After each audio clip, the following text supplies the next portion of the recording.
Bonjour à tous, bonjour à vous, madame, messieurs. Bienvenue à l'instant sur Equinox Télévision avec 10-12, le Zénith qui démarre à l'instant. C'est encore un plaisir de partager cette tranche d'antenne avec la grande famille que vous êtes, comme c'est le cas tous les jours, de lundi à vendredi.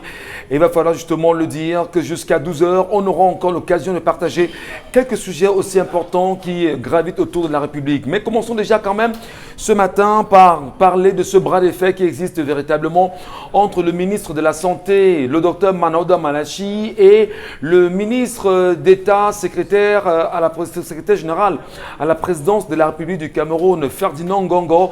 Qu'est-ce qui se passe véritablement dans ce bras de fer? Souvenez-vous, il y a quelques semaines déjà par le passé, le ministre des Sports demandait au ministre, bien sûr, de la Santé de voir dans quelle mesure on pourrait enlever le dispositif mis en place dans les stades, notamment qui permettait de conserver les malades de Covid-19. Et aujourd'hui, il y a un bras de fer qui s'ouvre où le ministre de la Santé fait savoir qu'il ne prend d'injonction de personne si ceci ne vient pas du chef de l'État lui-même.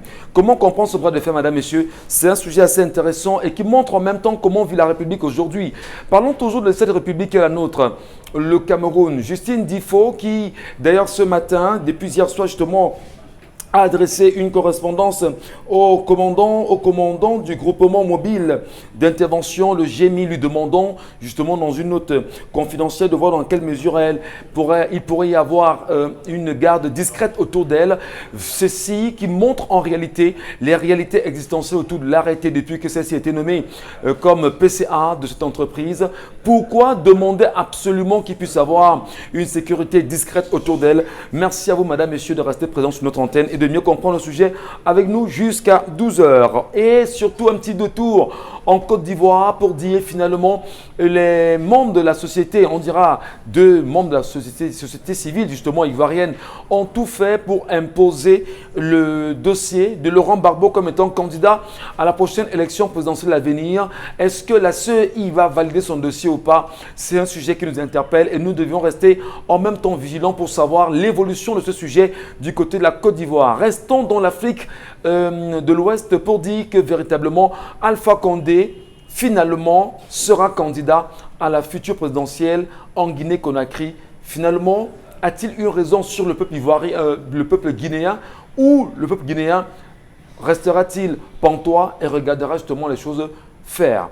Bienvenue à vous, madame, messieurs. La grande équipe est au complet ce matin. Salamem Bachou, Karine Sontia, Mbombo Bengan Kandje, Dominique Audrey Oyengelek, ensemble unis pour la même mission. Ce matin encore, nous allons vous servir. Bonjour, Salamem Bachou. Bonjour, monsieur Michel Ngatou. Plaisir justement de vous retrouver ce matin. Mbombo Bengan Kandje, vous nous retrouvez allègrement ce matin. Bonjour, Mbombo et bienvenue. Bonjour, monsieur Ngatou Numba. Bonjour à vos chers téléspectateurs. Pourquoi faire compliqué si on peut faire simple? Le barrage Grand Eouin va causer des désagréments terribles et même une désorganisation sociale et sociétale du Cameroun. La deuxième personnalité de l'État, Nyat Ndifendi, à l'époque directeur général de la Société nationale de l'électricité du Cameroun, avait proposé qu'on pouvait faire ces barrages l'un après l'autre sans qu'il y ait de dégâts. Le Cameroun qui n'a même pas encore pu désintéresser les populations de Baga, de Makpé, de Lompanga, de tout ce que vous voulez, de Port-Arnaud profond, de Kribi et tout, va occasionner un autre tsunami. Pourquoi faire compliqué? C'est qu'on peut faire simple. Construisons les barrages un à un. Et Hydromine, cette entreprise qui n'a pas d'argent, n'est-il pas là une fémania qui est encadré par le membre du gouvernement? Attendons de voir. Attendons de voir justement Mohamed, comme le projet également de couverture santé universelle aujourd'hui, qui, dit-on, est géré par les Coréens. Et certaines sources nous font savoir effectivement que des Camerounais seront bien tapis dans l'ombre derrière ce projet et brandissant la pancarte coréenne derrière. Est-ce vrai ou faux? Attendons de voir. Nos investigations nous conduisent justement sur ces pistes-là. Karine Sontia, bonjour. Bonjour Michel, bonjour aux téléspectateurs. Scandale au lycée bilingue de Batouri.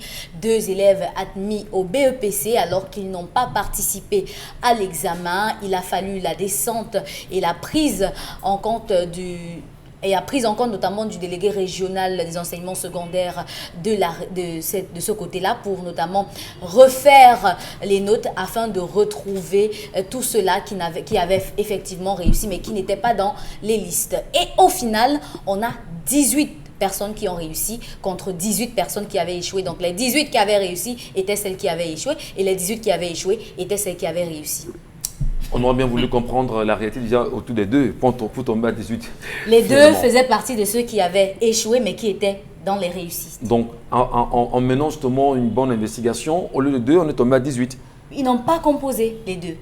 Et on a fini par retrouver que, en fait, même le scandale est plus loin, va plus loin et trouve que 18 personnes sont parmi les échecs étaient dans les réussites. Ah, très bien. Ah, d'accord. Et merci. 18 autres personnes réussies n'avaient même pas composé. Merci beaucoup, Karine. Donc, merci pour cette précision ce matin. Dominique Audrey, nous sommes contents également d'être encore avec vous ce matin. Bonjour à vous et bienvenue. Bonjour Michel, bonjour aux téléspectateurs. Aujourd'hui, ce matin, on peut se poser la question de savoir comment fait-on dans un aéroport pour se retrouver avec 2 passagers clandestins, étant entendu que c'est un endroit qui est censé être sécurisé de par les crises et les tensions qu'on peut avoir dans le pays. Imaginez que c'était des poseurs de bombes. L'avion serait allé en vrille. Et l'aéroport avec. Très bien. Les passagers avec. Comment comprendre cette insécurité dans un aéroport comme celui? 2 adolescents justement qui ont été qui clandestinement sont retrouvés dans un avion à l'aéroport de Douala. Comment comprendre cette réalité et surtout cette faille sécuritaire aujourd'hui? Yaoundé est en mouvement sur la question et le Cameroun en même temps se pose tant de questions. Comment peut-on aussi laisser nos aéroports avoir de telles défaillances au niveau de la sécurité? En tout cas, tout à l'heure dans la revue des réseaux sociaux avec Karine Sontia, on en parlera. L'histoire du jour, Dominique Audrey, il s'agit de quoi ce matin? C'est un accueil, un bonbon qui revient à la maison. Et à vous autres hommes sur le plateau, c'est l'histoire d'un homme qui nous écrit. Il dit qu'il est agriculteur, qui vit dans la ville de Bertois. Et il est marié sous le régime polygamique bien commun avec une femme pour le moment. Les deux ont 7 enfants et sont mariés depuis 20 ans. Il raconte qu'après son mariage, il a décidé d'engager sa femme dans le commerce et les deux ont convenu de faire une épargne de 700 000 francs chaque année. Durant 20 ans, ils se sont retrouvés avec une somme de 14 millions de francs CFA et à l'issue de cela, ils ont levé 1 million et 400 000 francs pour les besoins généraux de la famille, de la femme et des enfants, et le reste est resté dans le compte de son épouse. Sauf qu'il dit que récemment, il a décidé de prendre sur lui de faire les états financiers de leurs avoirs, de leurs économies, et il se rend compte, selon lui, qu'il ne reste plus rien de tous les 12 millions et demi, 12-13 sur 14 millions qu'ils avaient investis. Et après des investigations, il se rend compte que sa femme, à son insu, a pris de l'argent et a investi dans un local. Elle a acheté un terrain et elle a construit une maison. Il a fait appel à un maçon et à un technicien pour qu'on lui fasse une évaluation de ce que ça pouvait bien coûter. Et on lui a fait savoir que la maison valait 7 millions de francs CFA. Et la question qu'il s'est posée, c'est de savoir, mais où est passé le reste d'argent? Lorsqu'il fait face à sa femme, il place sa femme face aux faits. Celle-ci lui dit qu'elle a décidé de le faire lorsqu'elle a appris qu'il a fait un enfant dehors avec une autre femme. Et elle a pris sur elle de le faire et elle ne lui rendrait pas les clés. Il a organisé réunion familiale, supplication, parlement et tout ce que vous pouvez imaginer. Cette femme lui a dit « Niet, je ne te rendrai pas les clés de cette maison. Elle m'appartient. » Il a dû faire recours à des forces de police qui ont arraché les clés des mains de sa femme et on les lui a remises. Mais il dit que depuis lors, c'est invivable à la maison. On ne s'entend plus, on ne se parle plus, rien ne va plus. Messieurs, comment faire? Comment retrouver la paix dans le foyer?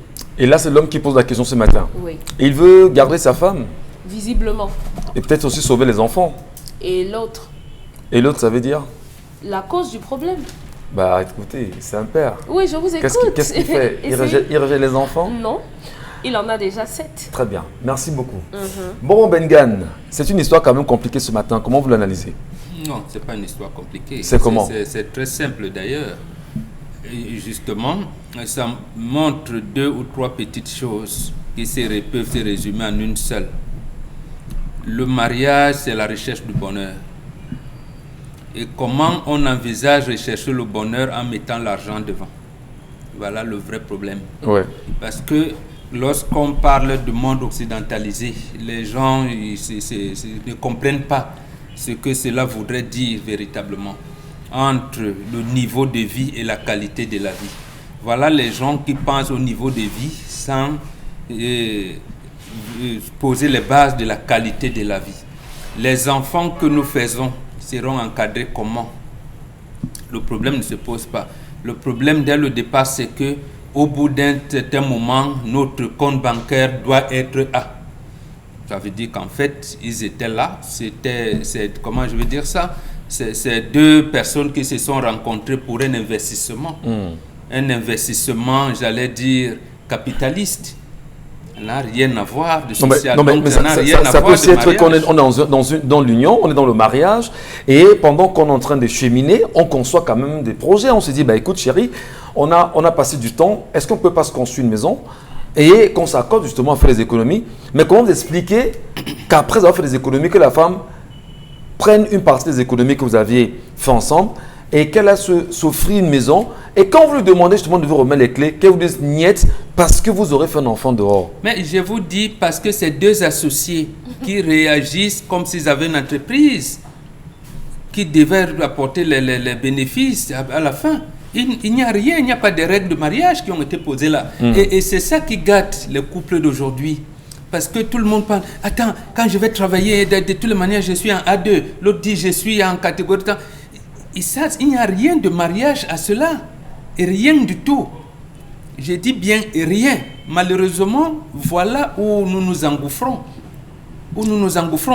Le principe dans le mariage, la recherche de bonheur, c'est les enfants. Est-ce que nous aurons des enfants? Maintenant où madame s'engage dans un régime monogamique, qu'est-ce qu'elle a mis? Polygamique, qu'est-ce qu'elle a mis donc? Quand elle va se rendre compte que mon mari a une autre femme, ou veut avoir une autre femme, c'est là où elle devait donc dire, oui, je m'engage dans un mariage polygamique, mais sache que la deuxième, voilà, comme ils sont en bien commun, non, même si la deuxième femme arrive, elle ne va pas s'intégrer dans les biens que la première femme a mis en place. C'est comme ça. En fait, elle commence à jouir à partir du moment où elle est en train de ce qu'elle produit. Mais est-ce que l'histoire nous dit que l'homme est polygame? Oui. Il est polygame. Il a une femme. Il a une femme, mais il a quand même fait un enfant hors foyer. Oui. On soupçonne, voilà. Ce n'est pas encore établi. Voilà, d'accord. Même si c'est avéré, j'ai dit dès le départ, même les principes de mariage ne sont pas posés. C'est le principe d'un investisseur. Le drame, c'est que vous prenez le problème d'investissement d'une entreprise que vous intégrez dans le mariage. Là, ce n'est pas bon. À ce moment-là, ils doivent donc régler, se rétablir, se rasseoir pour dire, voilà, c'est 7 millions. Moi, je pense que comme on est en bien commun, toi, tu prends 6, moi, je prends ça. Non, est-ce que le vœu de l'homme, c'est pas de se séparer? Parce que lui, son problème ce matin, c'est de dire, mais qu'est-ce que je fais pour ramener ma femme? Et qu'est-ce que je fais justement pour garder la maison qu'elle a construite? Est-ce que la femme elle-même veut revenir? Ça, c'est la question. Bon, là, si la femme ne veut pas revenir, vous allez faire comment pour la faire revenir? Voilà. Elle ne veut pas, elle ne veut plus revenir. Mais puisqu'il vous dit que la situation est invivable à la maison aujourd'hui, depuis qu'il a récupéré les clés de la maison, hein? J'ai dit à ce moment-là, ce n'est pas la volonté de l'homme seul qui incombe, la volonté de la femme aussi. La femme est fâchée que son mari a eu un enfant avec une autre femme. Donc, elle est déjà à la porte d'entrée. Elle choisit donc de faire, c'est là où elle a gaffé. C'est-à-dire qu'en fait, au tribunal, dans l'esprit qui fonde la loi du divorce, il faut que quelqu'un ait honte. En réalité, les divorces ne sont pas vite prononcés parce que chacun y va en voulant défendre ce qu'il considère comme intérêt. À ce moment, le divorce ne se prononce pas vite. Mais s'il y a quelqu'un qui donne l'impression d'avoir eu honte, on prononce vite le divorce. Parce que l'esprit, c'était de renforcer les liens de mariage pour aboutir au code de la famille. Parce qu'on ne veut pas les enfants monoparentaux. Donc, c'est compliqué. C'est un mariage qui commence à battre de l'aile et je suis convaincu que ça ira de l'avant. Donc, l'homme ne peut plus ramener sereinement sa femme à la maison. Parce que vous parlez de mariage, ça aussi, il faut l'intégrer. Vous pouvez avoir une femme, ce sera différent d'une épouse. Vous allez encore me dire, poser la question, mais est-ce que c'est quoi? Vous vous dites, oui, vous êtes marié. Ici, en fait, ils ne sont pas hommes-femmes, mais sont mari et épouse. Oui. Et épouse.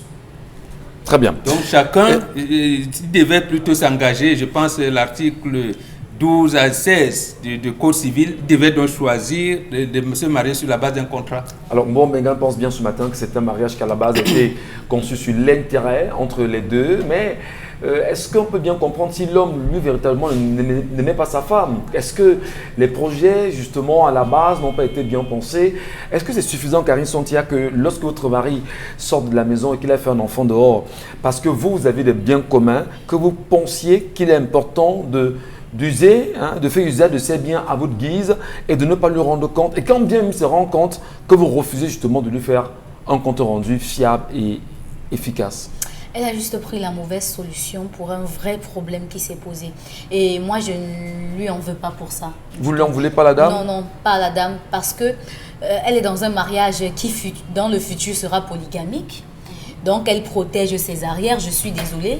Je ne soutiens pas ce qu'elle a fait, mais je me mets à sa place et je peux comprendre. Vous savez que dans nos différentes familles, on a tous vu comment est-ce que nos mamans faisaient lorsqu'elles étaient dans des mariages polygamiques. C'est-à-dire que chacune commence à avoir d'abord sa petite parcelle de champ que le père donne ou pas. Parce que certaines, quand elles allaient en mariage, leur papa, elle donnait à leur mari des plantations. Après, maintenant, c'est lui qui dit, va là-bas, tu fais ça, moi je vais faire autre chose ici. Maintenant, à un moment donné, quand elle sent qu'elle a beaucoup d'enfants et que son mari va prendre une autre femme, elle commence à avoir aussi ses autres parcelles de terrain où elle pourra planter autre chose. Et je pense que c'est dans cette situation-là que cette femme s'est retrouvée, dans une situation où il y a une arrivée imminente d'une autre femme. Comment se protéger de manière à ce que cette femme n'empiète pas sur son territoire? Alors elle a décidé que puisque c'est mon mari et moi qui avions économisé cet argent quand elle n'était pas encore là, mieux encore, j'investis de mon côté pour mes enfants. Parce que de toutes les façons, la mère poule, lorsque elle est enceinte, elle est enceinte, le coq ne vient plus auprès d'elle. C'est quand elle pond ses œufs, elle couvre ses œufs, elle élève ses enfants toute seule. On ne voit plus jamais le coq juste quand il faut faire d'autres enfants. Bon, donc c'est pour vous dire que... En même temps, la mère n'est pas enceinte, Karine. La mère peut porter justement... Oui, quand elle porte ses œufs, si vous voulez. C'est une image que je veux utiliser. Très bien, merci pour beaucoup. Que les gens comprennent que cette femme, elle se comporte comme une mère. Mais est-ce qu'elle n'avait pas l'occasion justement de trouver... Elle ne peut pas trouver un terrain d'entendre son mari en lui disant, mais écoute, mon chéri, je comprends qu'on soit poli. Non, je dis, écoutez... Puisqu'ils sont dans un mariage polygamique... Puisque se rend compte effectivement qu'il y a un problème. Oui. Est-ce qu'elle peut dire à son mari, bon chéri, je sais que tu as fait un enfant dehors, c'est normal, on est dans un foyer polygamique. Alors maintenant, qu'est-ce qu'on fait pour protéger les 7 autres qu'on a déjà? L'homme a fait l'enfant dehors dans le secret. Peut-être en s'amusant aussi. On ne s'amuse pas en faisant l'enfant. On peut s'amuser et on ne s'amuse pas en faisant l'enfant. Bon, d'accord, parce qu'il y a les préservatifs pour s'amuser. Très bien. Voilà. Donc, quand vous vous amusez, vous utilisez les préservatifs. Mais cet homme, quand il y allait, il n'a pas prévenu à sa femme que vraiment, il y a une autre femme ou encore qu'il y a un enfant que j'ai fait avec une autre femme. Donc, prochainement, elle pourra entrer et être ta coépouse. Parce que tu sais déjà que nous sommes dans un foyer polygamique. Mais comme elle n'a pas été prévenue, mieux vaut elle gère encore ces choses indépendamment de son mari. Moi, je ne suis pas d'accord avec la procédure, mais je comprends la théorie. Parce que, en fait, dans la guerre, chacun prépare ses munitions. C'est vrai, le mariage, c'est pas une bataille. J'aimerais pas qu'on comprenne par là que le mariage c'est une bataille, mais il faut vous mettre à la place de cette femme pour comprendre ce qui s'est passé. Mais hier encore, on parlait. Laissez-moi. Le mariage n'est pas une bataille. Non. J'ai dit que c'est pas une bataille, mais il faut se mettre à la place de cette femme pour comprendre ce qu'elle vit. C'est ce que je dis. Ah, très bien, merci. Maintenant, hier encore sur ce plateau, on a parlé d'une femme qui a été abandonnée par son mari, ça fait 5 mois. Imaginez-vous qu'elle avait une activité qui lui permettait d'avoir quelque chose. Elle ne serait pas en train de dire que je veux ci, je veux ça, je veux ça. Donc, elle n'aurait pas de questions à se poser en disant que comment faire pour que mon mari revienne. Donc, l'histoire de ce matin montre que il y a des aptitudes que les gens ont ou encore des orientations que les gens prennent face à des problèmes sans vraiment mesurer. Elle n'a pas mesuré peut-être l'ampleur que ça pouvait avoir, mais le problème qui se pose est fondamental. Il y a un autre enfant, elle ne veut pas que cet enfant bénéficie des choses qu'elle a travaillé avec son mari et tout le monde est d'accord avec ce que toutes les femmes n'aimeraient pas. Non, mais c'est quand même, c'est pas un peu Toutes les fou femmes quand même, n'aimeraient cher pas. Lamine Bachou, que parce que au lieu de conserver, au lieu de penser à la vie, c'est-à-dire qu'il y a un enfant qui arrive, vraiment, on ne va pas voler les femmes aux gémonies ce matin, non plus, parce qu'il ne faudrait pas qu'on ait l'impression qu'on prenne des positions. Car Dominique me regarde avec des grands yeux à l'avez déjà côté. fait. Eh ben, mais on a envie de comprendre.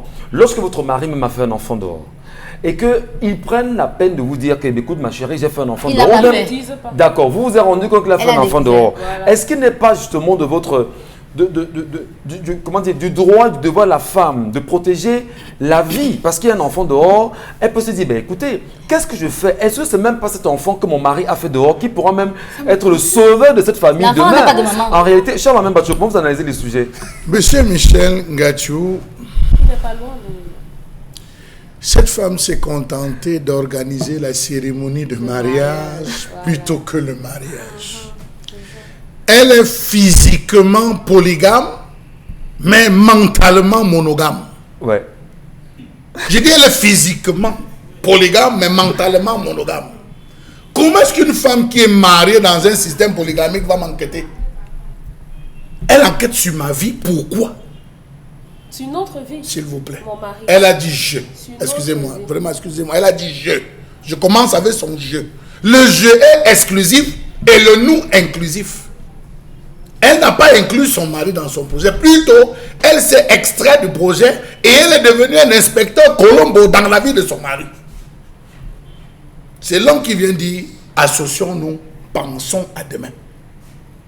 Dans le pensons à demain, c'est je pense d'abord à moi-même. Là, c'est la femme qui a conçu comme ça.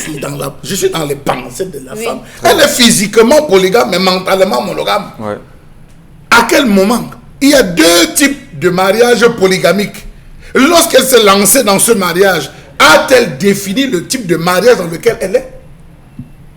Chérie, comment on va être polygame là? Tu veux quel type de polygamie? On va vivre quel genre de polygamie? Elle n'a pas posé ces questions. Bah, il y a quel genre, nous, on ne sait pas. Mais vous ne savez pas parce que vous êtes occidentalisé.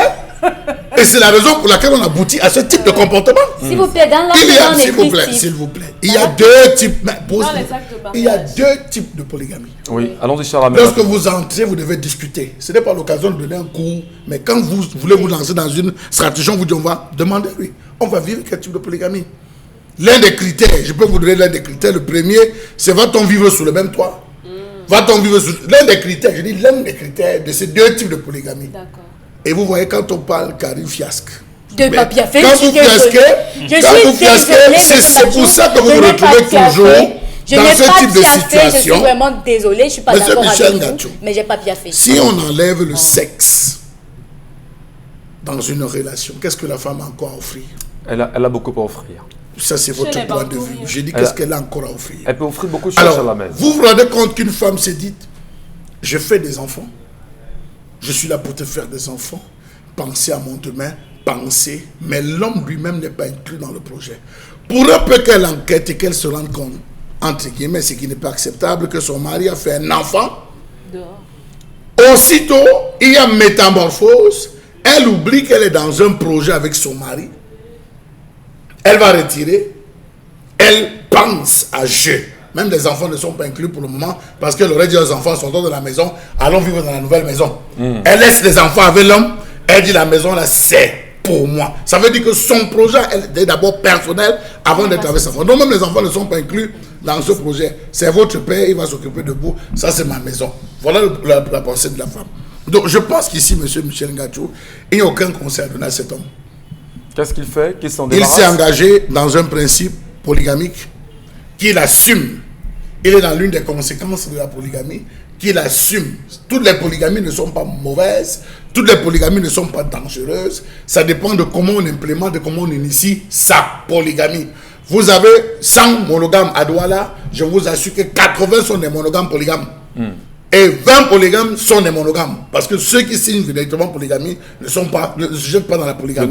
C'est les monogames. Le danger de vos propos ce matin, justement, ça peut faire justement pleuvoir. Les femmes le savent. Il peut y avoir des femmes le risques dans des savent. maisons aujourd'hui. Quand vous discutez avec les femmes, elles disent que je préfère que c'est moi la seule dedans. S'il veut la même vente dehors, ça me dit rien. Pourvu que je n'attrape pas, elles le disent. Les femmes, elles ne se cachent pas pour le dire. Et ça entretient la preuve. Combien de téléphones éclatent chaque jour? Oh, j'ai pris dans ton téléphone. Oh, j'ai subi ceci. Oh, j'ai vu ça. Tous les jours, sur les Facebook, concentrez, vous allez voir. Vous allez découvrir que, oh, j'ai cloné le téléphone de mon mari. J'ai découvert que ça finit toujours là-bas. Donc, c'est pour dire qu'à un moment donné, la femme doit accepter sa position, vivre sa position, ouvrir les espaces. Mais pour nous, les Bantous, on dit, chez nous, quand le garçon sort de la maison, ne donne jamais ton argent à la femme de garder. Parce que le jour que tu voudras récupérer ton argent, tu vas passer à un tribunal. Très bien. Pour faire quoi? Où? Avec qui? Comment? Deuxième point, ne mélange jamais ton argent avec la femme. Si tu n'as pas des objets présents, sauf pour les affaires familiales, ne mélange jamais ton argent avec la femme. Troisième chose, monsieur Michel Gachou, on ne donne ou on ne dit jamais tout à la femme sans faire une copie. Si vous lui dites A, il faudrait que votre frère ait la copie de ce A. Parce qu'on sait ce qui se passe généralement à la fin. Et enfin, on ne dort jamais à point nommé autour de la femme. S'il a dormi, véritablement, parce qu'un homme devra rester éveillé. Surtout lorsqu'on a des choses à se reprocher, on ne dort pas à point fermé à côté de la femme. Merci beaucoup, Charles Bachou. Allez, on va quand même dire, Dominique Audrey, que lorsqu'on fait des biens, lorsqu'on est dans les biens communs, on va le dire ainsi, et que l'on partage le même compte, comment est-ce que l'homme n'a pas aussi été vigilant pour se rendre compte qu'il y avait quand même un mouvement dans le compte bancaire au point de venir se plaindre aujourd'hui de sa femme. Donc, est-ce que ce n'est pas dit comme Charlemagne qu'il a été un peu naïf, négligent, il n'a rien compris de la gestion et la veille qu'il fallait faire sur son épouse avant que ceci n'en arrive à ce niveau? Lorsqu'on entreprend de prendre une femme comme épouse, c'est parce qu'on lui fait confiance. Pourquoi vous feriez confiance à une personne et vous viendrez surveiller après? Il n'y a pas de raison. Mais ce matin, après avoir écouté M. Mbachou, je suis quand même triste. Je suis triste de me rendre compte que tout au long de vos parcours d'hommes, vous ne soyez tombés que sur des femmes qui n'ont que le sexe à vous offrir. Je suis désolée. Il y a des femmes dehors qui n'ont même pas de sexe à offrir parce qu'après, le sexe c'est quoi? Il n'y a rien là-dedans. Il y a des enfants dedans, toi aussi. Non, puisqu'on a dit que dès que la femme offre le sexe, et là, à part le sexe, si on enlève, elle offre quoi? Ça veut dire que vous n'êtes tombé que sur des femmes qui Lorsqu'on vous reprend sur vos propos, vous vous contentez de dire que... Non, c'est pas le sujet. Non, ça la même. C'est pas le sujet. J'ai donné un avis qui perd... Non, mais répondre, c'est détourner le sujet sur ma personne. Non, permettez. Et là, je ne l'accepte plus. Merci beaucoup, je n'accepte plus qu'elle détourne désormais le sujet sur ma personne. On devait la ramener. Non, nous la ramènerons ensemble pour qu'on puisse mieux comprendre le sujet et qu'on ne vous dans l'histoire. Désormais plus le sujet sur qui que ce soit dans ce cas. Non, le débat n'est pas à ce niveau. Dès que j'ai fini de dire ça, c'est que vous nous donnez votre point de vue sur l'histoire, et que si vous estimez que dans ce que Charlemagne Bachou a dit, il y a un point qui ne vous arrange pas, vous rebondissez, mais vous gardez justement la main sur le sujet. Mais je garde la main sur le sujet. Lorsqu'on mentionne que la femme, il n'y a que le sexe que la femme donne. C'est pour dire que cette femme, dans ce mariage, elle a donné quoi? Simplement le sexe pendant 20 ans. Je suis désolée. Elle n'a pas que donné le sexe. Elle s'est levée le matin, elle a tenu le commerce. Elle s'est levée le matin, elle a fait à manger. Elle s'est levée le matin, elle a accompagné les enfants à l'école. Elle s'est occupée de cet homme pendant 20 ans. Donc ce n'est pas que le sexe qu'elle a donné. Je suis désolée. Très bien. À côté de ça, j'ai envie de dire que la procédure de cette femme, on peut bien dire ce qu'on veut. On peut estimer qu'elle a été méchante, elle a été mauvaise, vous pouvez estimer ce que vous voulez.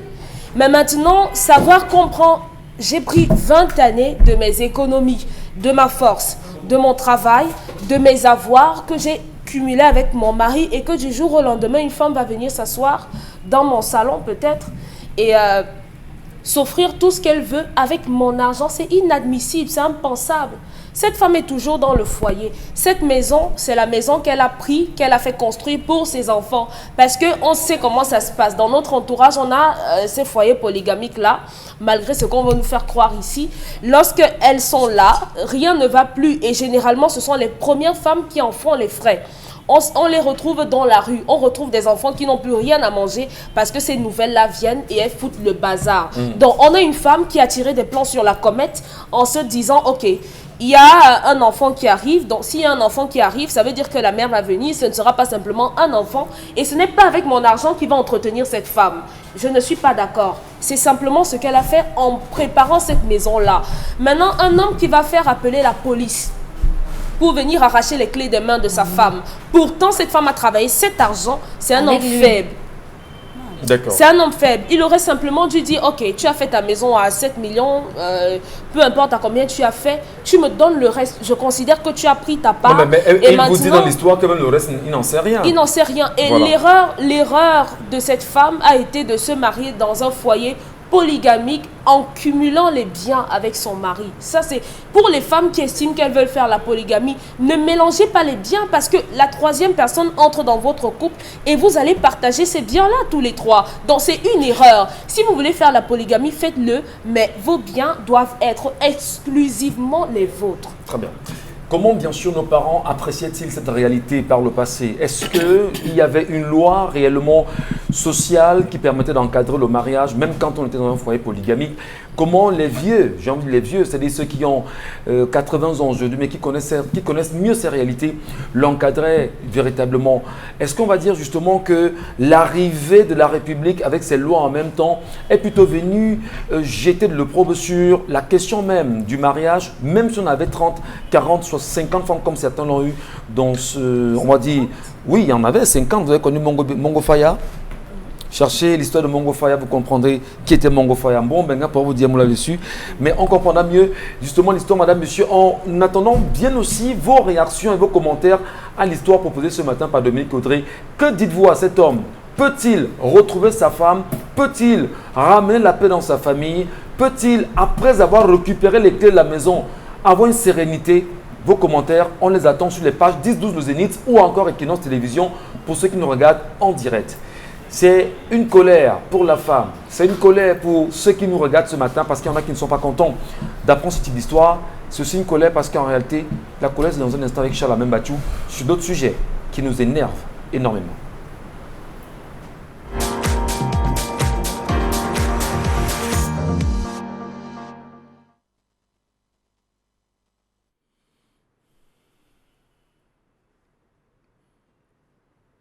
Je m'interroge ce jour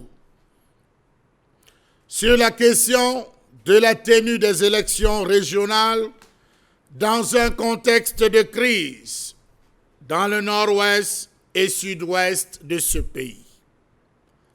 Le gouvernement prépare les élections régionales qui se tiendront pour la première fois au pays telles que prévues par la Constitution depuis 23 ans. Rappelons que depuis l'entrée en vigueur de la Constitution en 1996, le Cameroun n'avait jamais organisé cette élection. Raison pour laquelle on se pose la question à ce jour de savoir quel est l'intérêt pour le Cameroun d'organiser les régionales. Trop de structures budgétivores et inutiles qui alourdissent un système en panne d'innovation avec des personnes qui ne caressent qu'un seul rêve, mourir au pouvoir. Prenez l'ensemble des structures et tactiques et posez-vous la question de savoir que font-ils ou qu'ont-ils déjà fait, partant du Sénat, partant du Conseil économique et social. Posez-vous les bonnes questions et demandez-vous pourquoi on dépense beaucoup d'argent pour ces personnes qui ne font rien pour le pays. A-t-on déjà réussi la simple organisation du processus de la décentralisation dans les communes pour prétendre ouvrir la voie des régionales? Savez-vous qu'à ce jour, plein d'agents communaux tirent le diable par la queue à cause de costauds aérés de salaire, notamment la commune de Bazou qui traîne 15 mois d'aérés de salaire. Pourquoi dépenser 38 milliards de nos francs pour mettre en place une structure comme celle-là si cet argent pouvait aider à régler les salaires des différents agents communaux? Doit la cinquième, ça ne va pas. Pourquoi dépenser dans des structures inutiles? En décidant d'organiser les élections régionales, alors que des régions entières échappent au contrôle de l'État, le régime camerounais ne cherche-t-il pas à montrer qu'il ne cède pas aux donneurs de leçons de la trempe de Maurice Kamto? Point d'interrogation. Est-ce une marque de courage? Au contraire, une obstination, voire une résignation face à une crise que l'on n'arrive pas à juguler? Parce qu'attendu depuis 23 ans, quelles sont les chances pour que les élections régionales se passent pour le mieux dans ce pays au vu des multiples réclamations qui sont faites depuis des semaines. On se rappelle des élections doublées, municipales et législatives, tout ce qui avait été dit, l'ensemble des irrégularités. On s'est retrouvé avec une majorité obèse d'un seul parti. Pourrait-on penser que ces régionales acteront de manière précise l'esprit très attendu de la décentralisation au vu de l'ensemble des incohérences qui constituent son ossature? Y a-t-il lieu de comprendre que le Cameroun n'a pas à se faire dicter sa conduite par des pays prétendument amis, des organisations régionales ou internationales au discours lénifiant? Pourquoi s'entêter à organiser les élections régionales malgré tous les appels au boycott de la part de certains leaders des partis politiques et certains membres de la société civile? Peut-on affirmer, comme certains, que les élections régionales pourraient contribuer à désamorcer cette certaine tension de la crise anglophone?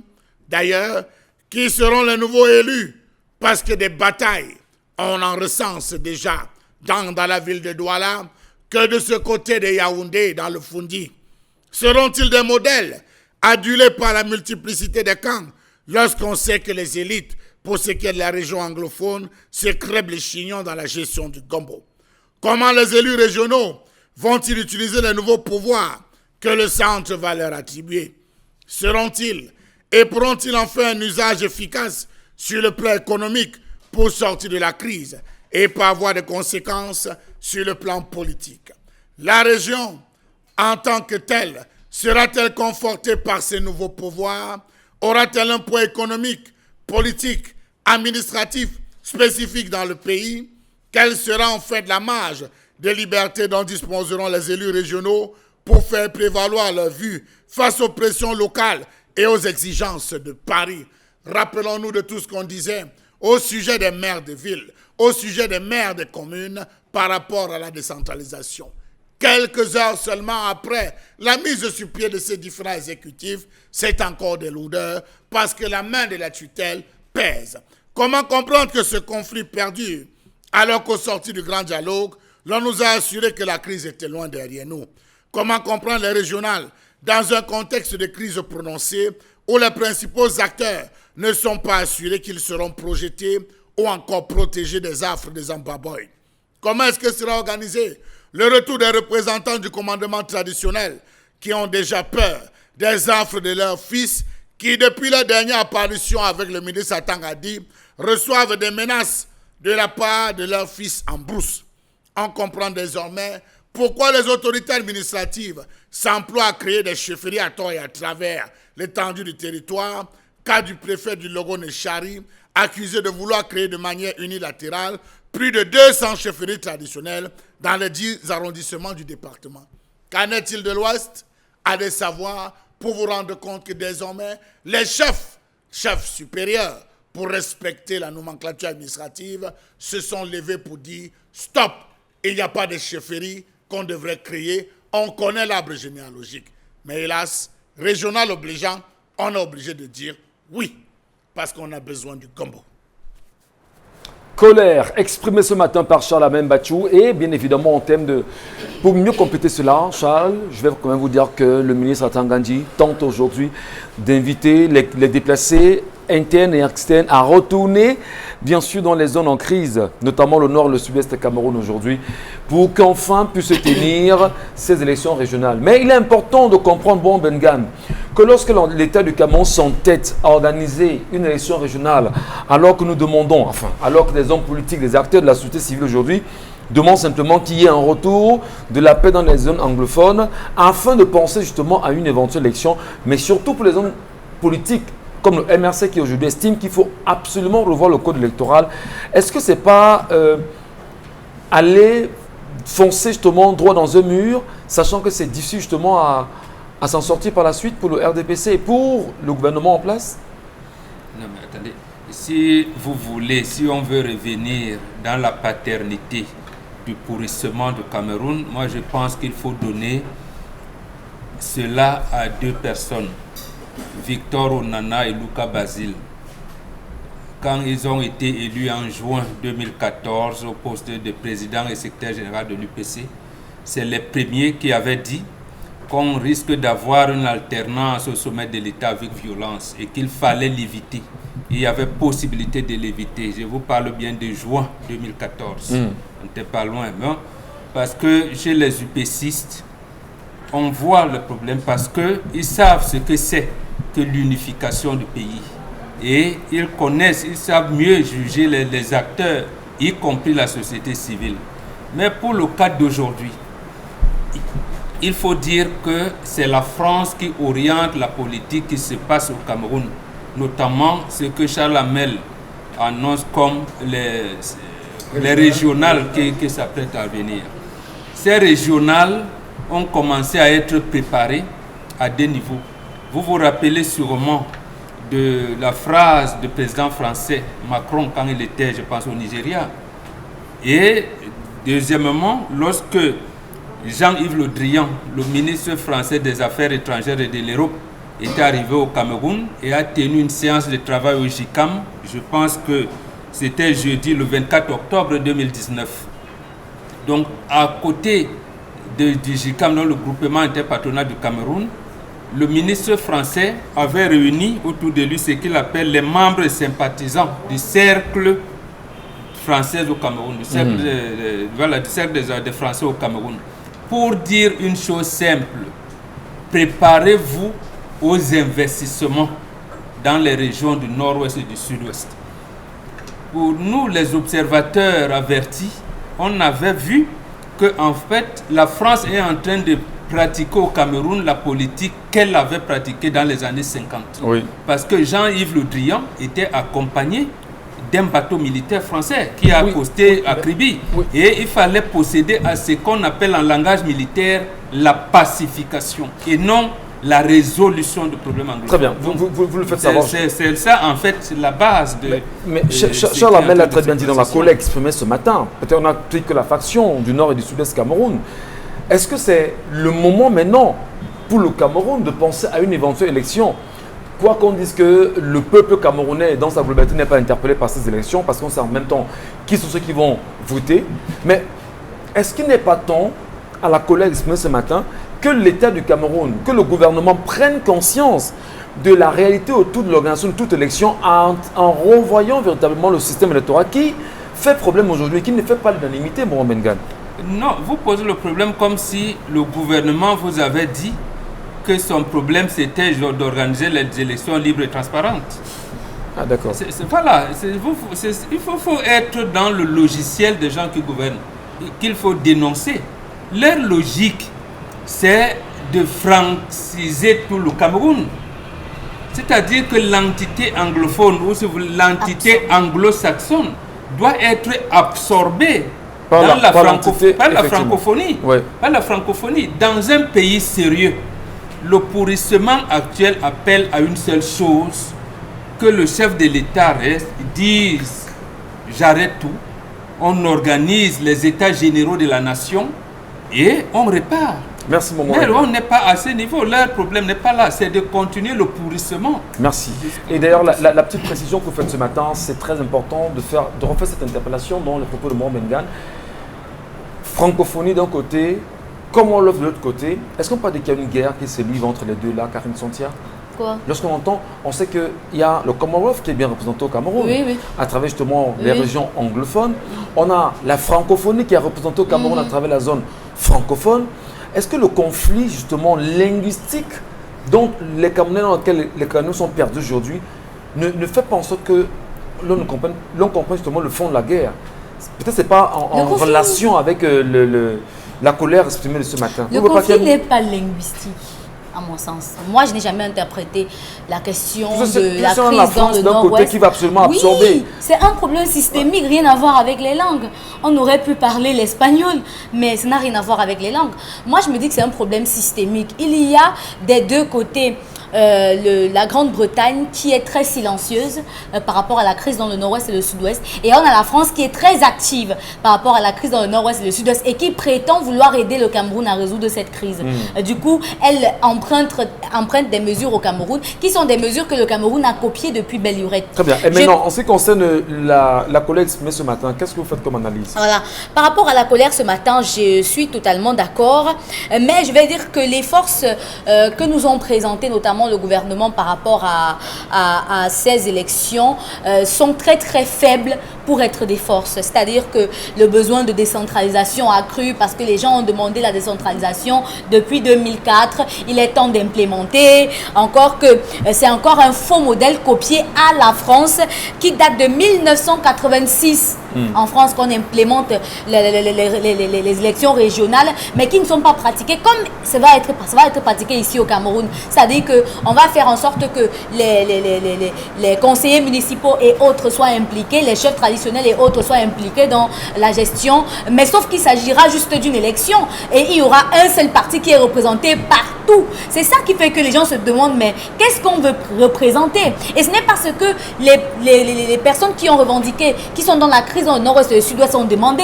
Ils n'ont jamais demandé la décentralisation. Encore que, même non, ils ont demandé qu'il y ait quand même décentralisation. Non, ils ont demandé, leur problème c'était même le fédéralisme. C'est-à-dire qu'avant qu'on arrive à la sécession... Il y a des factions justement fédéralistes, il y a des factions qui iront dans la décentralisation. La faction de la décentralisation n'est pas une faction qui a réclamé quelque chose. La faction qui parle de décentralisation n'est pas impliquée dans la crise dans le nord-ouest.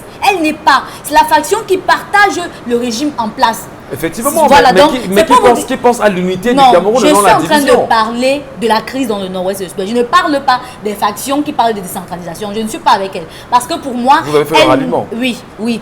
Ça veut dire que le but de ces élections-là, qu'on le veuille ou pas, c'est une question...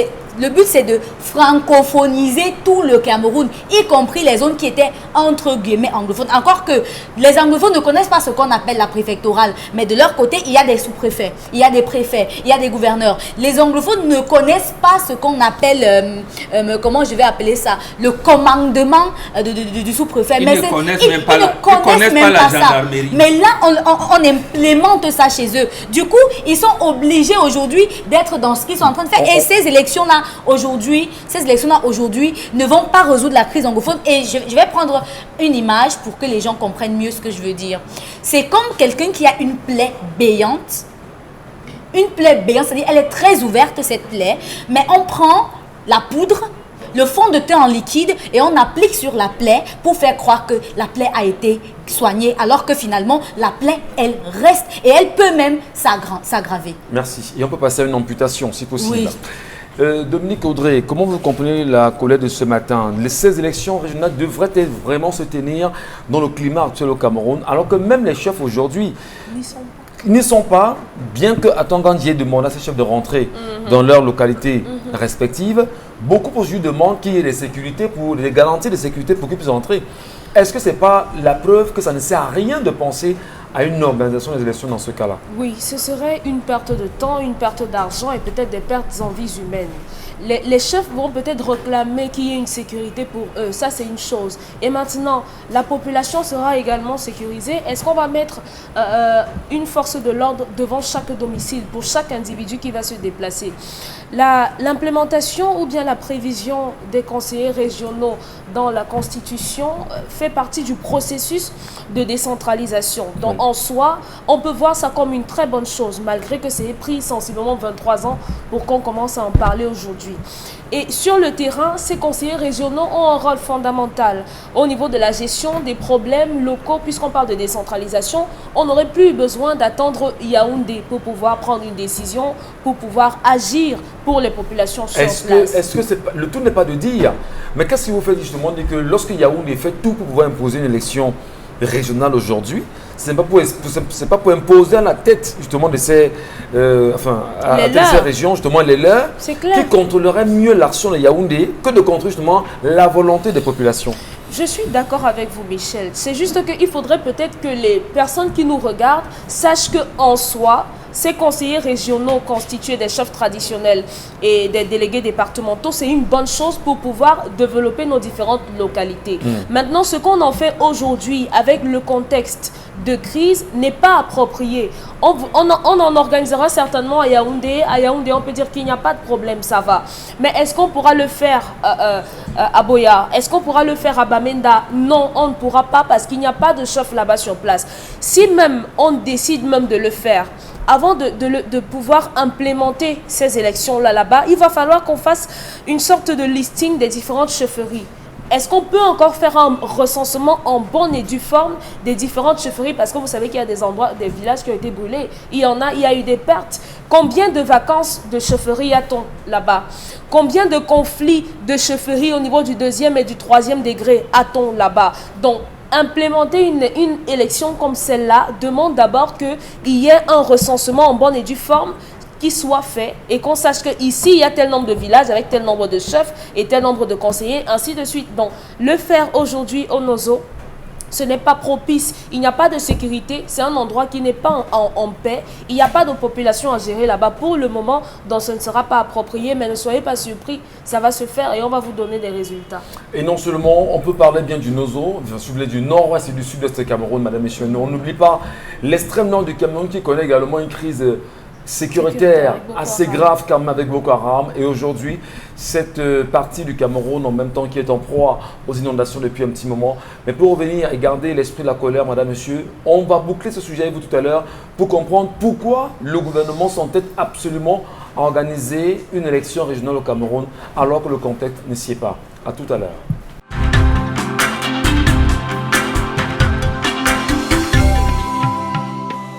Bon retour à vous, madame, messieurs, après cette pause marquée, bien évidemment, sur les antennes Equinox Télévision avec 10-12 le Zénith qui vous accompagne puisqu'il est pratiquement 11h au Cameroun, heure camerounaise, heure locale. Nous saluons tous ceux qui nous regardent hors de ce pays et qui sont assez nombreux sur les réseaux sociaux, notamment sur la plateforme 10-12 le Zénith, qui nous regardent également sur Equinox Télévision. Merci pour vos nombreux commentaires et vos nombreux messages d'encouragement. Nous avions justement signé le serment d'Hippocrate et de vous servir quoi qu'il en soit en vous restituant la bonne information et l'information vérifiée, recoupée sans justement la diluer d'une manière ou d'une autre de toutes les façons. Merci à vous. Allez, nous parlons tout à l'heure, Charles Amel Bachou, avec vous de cette organisation des élections régionales au Cameroun et vous nous faites bien évidemment la peinture d'une réalité de ces élections. Devrait-on dire aujourd'hui que le gouvernement du Cameroun va certainement créer une déflagration sociale s'il s'entête absolument à le faire, alors que tous les signaux sont mis en place, lui montrant que ce n'est pas le temps de le faire. Charles Amel. Alors, disons déjà que l'implémentation même à la base de la décentralisation dans les communes territorialement décentralisées a échoué. Vous êtes d'accord avec moi? Oui. Vous avez toutes les mairies aujourd'hui qui réclament de l'argent, des agents communaux qui réclament de l'argent. On n'a pas réglé la question des centimes additionnels communaux. On n'a pas réglé la question de la gestion des différentes mairies. Vous vous avez rendu compte de ce maire PCRN, Ezeka, Tchok, avec tout ce qu'il a subi comme pression et comme problème. Nous avons eu le cas de la mairie de Yaoundé 6. Nous avons des cas, on peut en citer. Aujourd'hui, on est plombé. Voici la question des inondations, de la gestion des catastrophes qui incombe littéralement au maire des villes, M. Michel Ngatou. Est-ce qu'à ce niveau, on a réussi à gérer? Vous avez même le conflit entre le ministère des Finances et le ministère, le Mindevel, par rapport à la gestion, la nomination des conseillers municipaux. Vous vous rendez compte qu'il y a des goulots, des obstacles y compris le MINAT. Y compris le MINAT, qu'on n'a pas réussi à gérer. On vous parle de décentralisation, la gestion des marchés n'est pas encore gérée. Amplement, on avait dit ici, on va gérer cela lorsqu'on va soulever la question des élections régionales, cela va revenir. Vous vous rendez compte qu'on donne quand même 10 domaines de compétences aux délégués, ou si vous voulez au président des régions. 10 domaines. Et 10 domaines, pas des moindres. Vous avez le premier domaine, le foncier, l'aménagement du territoire, la gestion du domaine foncier et l'urbanisme, l'environnement et la gestion des ressources naturelles, le développement économique et la planification, la santé et l'hygiène, l'éducation, la formation professionnelle et l'alphabétisation, la culture, les sports et les loisirs, la protection civile, l'assistance et le secours, l'eau et l'électricité, les marchés, abattoirs et foires. Voilà ce qu'on donne aux présidents des régions. Ce sont eux qui vont gérer. Et humainement, le président des régions, véritablement, c'est qui ici, Charles Hamel? Pardon? C'est le président des régions qui sont-ils? Ceux qu'on va élire, ce sont eux qui seront les présidents des régions, monsieur Michel Ngachou. C'est le président des régions, de la région de gérer ces 10 domaines. Alors, le foncier est déjà établi au Cameroun. Avec une ville de Douala comme qui a presque 17 000 faux titres fonciers, seulement la ville de Douala. Comment est-ce que le président des régions va-t-il faire? Imaginez-vous déjà qu'entre le ministère de la Faune et des Forêts, le ministère de l'Agriculture, le ministère de l'Environnement, ces 3 ministères se chevauchent littéralement, monsieur Michel Ngachou. Comment est-ce que le président des régions, je crois qu'on a mis la charrue avant les bœufs, on veut tout faire, embrasser tout, suivre plusieurs lièvres à la fois, en se disant c'est sur le terrain qu'on va aménager. Il faudrait que nous soyons les personnes par qui on aura implémenté un certain nombre de choses. Mais ça, c'est courir dans le sac. Et vous savez que toute personne qui court dans le sac finit soit par tomber, soit par ne jamais arriver. Merci beaucoup, Charles Hamel Mathiou. Et pour votre suite, on va peut-être vous laisser un petit message d'une téléspectatrice. Elles sont 2, elles ont 17 ans et 18 ans précisément. Et elles m'ont chargé de vous dire que Charles Hamel, sachez que tout ce que vous dites concernant le mariage, elles prennent des leçons chez vous. Elles estiment que désormais, pour eux, vous êtes devenu un papa. Et je pense que vous deviez ce matin... Non, mais si... Il y a d'autres qui me mordent dans le dos, monsieur Michel. Oui, elle s'appelle Michel également, elle nous regarde. Et elle a pris du plaisir à nous laisser ce message en disant, s'il vous plaît, dites à Charles Hamel que nous sommes très heureuses chaque jour, quand il passe à la télévision, et qu'ils disent des choses justement qui peuvent nous aider à nous accomplir demain dans nos foyers. Allez, c'était juste une petite virgule, hein, Charles Hamel Mathiou. Madame, messieurs, merci à vous. Merci à vous également. Vos messages, c'est tout de suite avec Karine Santia qui va nous les lire. Merci. Karine. La Grande-Bretagne ne dira rien car cela fait longtemps qu'elle n'a plus la main mise sur le Cameroun. La France en a fait son os à ronger. Conséquence, les populations du Nozo sont décimées avec la complicité et le silence du reste du pays. Ah, c'est Aurel Célia qui nous a écrit ce matin. Pour l'histoire du jour, je suis d'avis que Charles Hamel, en dehors du sexe des enfants, la femme n'a plus rien à offrir. Qu'est-ce qui amène l'homme vers une femme? Réponse, le sexe. Qu'est-ce qu'on dote chez la femme? Réponse, le sexe. Si on enlève le sexe de la femme, l'homme n'ira plus vers la femme parce que chez les Bantous, le mariage est la pérennisation de la descendance. Acheter des poupées, ça c'est ben non, c'est l'amour William Mully. Ben non, on fait des bébés on raconte, c'est du n'importe quoi. Non, mais vous n'avez pas dit n'importe quoi. Oui, non, c'est du n'importe quoi. Vous ne pouvez pas traiter les... Excusez-moi. Vous ne pouvez pas traiter les femmes comme si c'était des vulgaires objets alors que vous avez des mères. Dominique, vous avez vos mères, vous avez vos sœurs. Vous allez argumenter. Vous allez argumenter. Je voudrais qu'on s'accorde. L'humain que représente la femme. Dominique Audrey, je peux comprendre. On comprend justement votre colère. Respectez les femmes. Vous ne répondez pas aux téléspectateurs. Non, c'est à vous que je m'adresse. Oui, mais non. Et à tous les autres. Mais vous savez, quand vous dites du n'importe quoi, à un moment donné, ça peut porter à confusion. Non, c'est du charabia, c'est le français. Vraiment, c'est basique. Voilà. Donc, on va écouter ce que nos téléspectateurs ont donné comme message et on va évoluer. N'est-ce pas? Allez, moins de colère, je vous en prie. Non, je suis pas encore. Allez, merci beaucoup. Le régime en place fait exprès de ne pas gérer la crise dans le Dozo et en plus d'organiser les élections régionales dans un tel contexte afin d'exclure nos frères de cette région et tricher en paix comme de coutume. Tatiana Clara. La culture du Nozo doit perdurer et résister aux intempéries du pouvoir français qui nous dirige. Michael Kitoko. Un autre message. Voilà 4 ans comme les blagues. Masse, les anglophones, vous ne blaguez pas. Ça, c'est Mélanie Quinn qui nous a écrit. C'est un leurre de nous faire croire que l'impulsion de la décentralisation se limite à organiser des élections pour avoir des élus locaux qui ne servent à rien. Les lois de la décentralisation actuelle existent depuis 2004. Nous attendons encore des véritables textes de transfert de compétences qui respectent l'esprit des lois de développement 2004 repris en 2019. Tant qu'il n'y a pas transfert des compétences et des autres ressources appropriées. Nous ne pouvons parler de décentralisation. Tout ce cirque n'est qu'un jeu de dupes destiné à détourner notre attention de l'essentiel en dilapidant le peu de ressources que nous avons. Godfred Sangouchimi qui nous a écrit. Est-ce que les Camerounais devaient rester sans réaction bon Bengan? Je parle des Camerounais dans leur globalité. Parce que, à entendre justement le téléspectateur qui vient nous laisser ce petit message, est-ce que ce n'est pas un message qui interpelle les Camerounais eux-mêmes à prendre un destin en main face justement à cette machine qui se met en place avec les régionales? Mais absolument, absolument. Parce que nous avons atteint le dernier stade de la contestation, c'est le pourrissement. Parce qu'il ne reste plus rien. Si le Camerounais laisse faire, c'est leur problème. Ils ne vont pas, comment je vais dire ça, s'en prendre à Dieu. Ce n'est pas une assemblée générale des anges et des saints au ciel. Jésus et Mahomet ne vont jamais se rencontrer pour décider de l'avenir du Cameroun. Donc l'avenir du Camerounais est entre les mains des Camerounais. Oui, oui.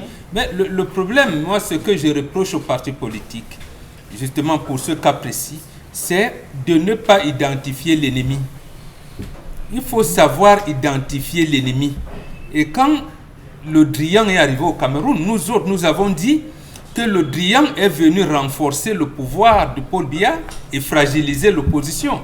Bon, on est resté dans l'angélisme, le messianisme et tout, mais je sais également que c'est comme ça que la dictature qui nous gouverne a construit le pays. C'est-à-dire, la première chose, c'était d'enlever la société civile des combats citoyens. D'abord, il n'existe pas de loi qui régit les syndicats. On enlève l'Église, et seule l'Église catholique romaine parle un peu. Et lorsqu'elle ose lever le ton, on fragilise cette Église, ainsi de suite. Voilà pourquoi, dans quelle situation on s'est trouvé. Donc, c'est triste qu'on en soit là, mais j'ai peur que d'ici 4 à 5 ans, ça va sortir comme ça va sortir. Très bien. Message Karine Sontia. Si ces chefs étaient des véritables gardiens de la tradition, ils ne se seraient jamais exilés. Ces chefs sont des alliés du RDPC et la chefferie ne cohabite pas avec la politique. Il y a un seul chef au Cameroun, Sa Majesté Fosso. Il faut dire que les réactions ne se sont pas fait attendre. Après la première apparition avec le ministre Paul Atangandi et le désir et l'annonce du désir de retourner dans leur chefferie, je peux vous assurer que ces femmes sont en train de recevoir des messages et pas des moindres. C'est la raison pour laquelle ils ont fait une sortie en disant nous souhaitons être accompagnés par les forces de l'ordre, de défense, dans nos différentes zones. On ne sommes plus rentrés seuls parce que les gens sont en train de dire ok, vous avez fini d'aller nous vendre. Maintenant, vous voulez retenir. À moins que cela ne soit organisé comme les législatives quand même dans le centre. Non, ce sera organisé comme ça. Moi, je les ai rencontrés pendant mes quelques jours de repos. Je le dis ici. J'ai rencontré quelques autorités administratives. Le problème qu'ils ont trouvé, je leur ai dit. Il faut dire au président Biya d'organiser le débat de la nation. Sinon, comment vous vous trouvez avec une maman qui a un enfant qui est au bir et un autre qui est en basonnier? Vous lui demandez de sacrifier quel enfant? Elle pourra sacrifier auquel? Elle va sacrifier lequel? Oui. Elle va dire au birois que non, ton frère vient manger souvent à 19h, mets-toi au coin, tire sur lui. Il ne pourra jamais le dire. Donc, en fait, il appartient au Cameroun, au président de la République, de dire arrêtons et discutons de ça. Parce que c'est ça qu'il faut. Et pour y parvenir, la confiance n'existe plus. Comment rétablir cette confiance-là?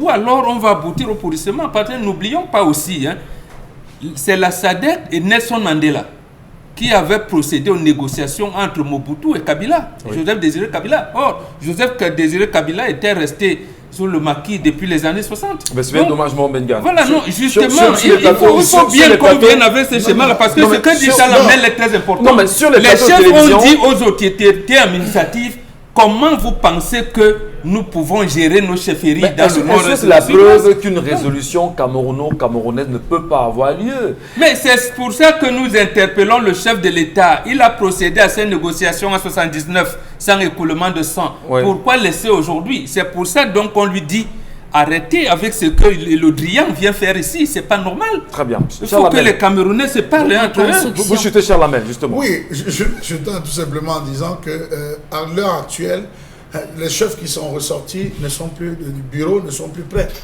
Il faudrait véritablement qu'on s'arrange à mettre derrière eux toute une force, les forces de défense pour les raccompagner dans ces zones. Et c'est vrai qu'il y a des chefs qui se sont battus pour demander à rentrer avec certaines populations, parce que ça, c'est ce qu'on n'a pas dit. On n'a pas dit, après cet entretien huis clos, certains chefs qui nous ont dit non, on a demandé qu'on mobilise, que nous mobilisons certains de nos ressortissants pour qu'on rentre un effet de masse. Mais lorsqu'on s'est rapproché des ressortissants, mais on a reçu des crachats au visage. Mais les chefs disent qu'on va aller les voir avec quoi? Des gens qui ont faim. Donc, c'est dire que pourquoi avoir mis cela en avant en disant on fait rentrer les chefs sans mettre une politique de retour d'abord des différentes populations. Donc, organiser cela, je crois que c'est encore la poudre. C'est une belle poudre. C'est une belle poudre, Charles Hamel, déjà, puisque le Sénat est là. La Constitution dit que le Sénat représente les collectivités territoriales décentralisées. Depuis que le Sénat est là, depuis 2013, vous avez déjà vu quelle action du Sénat au profit des populations? Aucune. Donc, qu'est-ce qui va donc prouver que les conseils régionaux qu'on va mettre là seront, en fait, ne seront que le trait d'union entre les élus locaux et le Sénat? Rien du tout. Donc, merci. On peut bien se passer de ces élections-là. Merci beaucoup. Merci à vous, madame. Et c'est des dépenses inutiles. Quand vous attendez combien vont toucher mais non, ce qu'il faut quand même beaucoup dire, d'argent, les frais qui vont tourner, les frais de véhicules. Ce qu'il faut quand même dire en regardant les Camerounais aujourd'hui, c'est que s'il y a un acteur aujourd'hui qui est très présent sur le terrain de l'organisation de ces régionales, c'est le ministre Atangandi lui-même qui prend toutes les dispositions nécessaires. On s'en souvient la semaine dernière, il était à Douala où il est venu rencontrer les chefs Sawa avec qui il s'est entretenu là chez le gouverneur. On s'en souvient également quelques temps à Yaoundé, il était en conclave avec ses chefs qui souhaitent très bien qu'il retourne dans les zones en crise. C'est lui aujourd'hui qui tente tout faire pour qu'on organise vraiment les élections. Et d'ailleurs est allé jusqu'à dire que le chef de l'État est le fond des fonds. Bon. Monsieur Michel Gachou, n'allons pas loin. Vous vous rendez compte aujourd'hui, parce que c'est comme Mbongo le dit, je suis Mbongo, il y a une situation de pourrissement.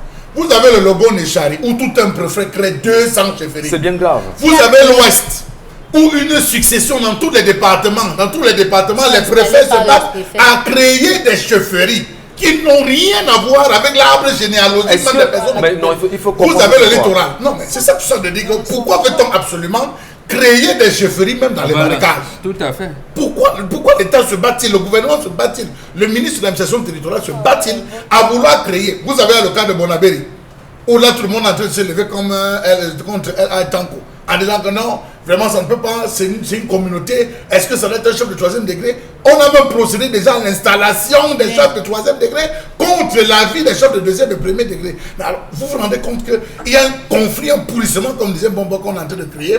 Ça va se répandre et ça fera ce que ça fait. Extrêmement dangereux, madame, monsieur. Rassurez-vous, pour vous qui êtes sur Equinox Télévision, au-delà de l'image ou encore au-delà de ce fait, nous vous rendrons compte parce que nous irons très loin et nous tenterons, quoi qu'il en soit, de toucher ces communautés qui sont en crise aujourd'hui, comprendre les guerres qui ont été créées effectivement et qui ont été créées bien sûr pour diviser automatiquement les communautés.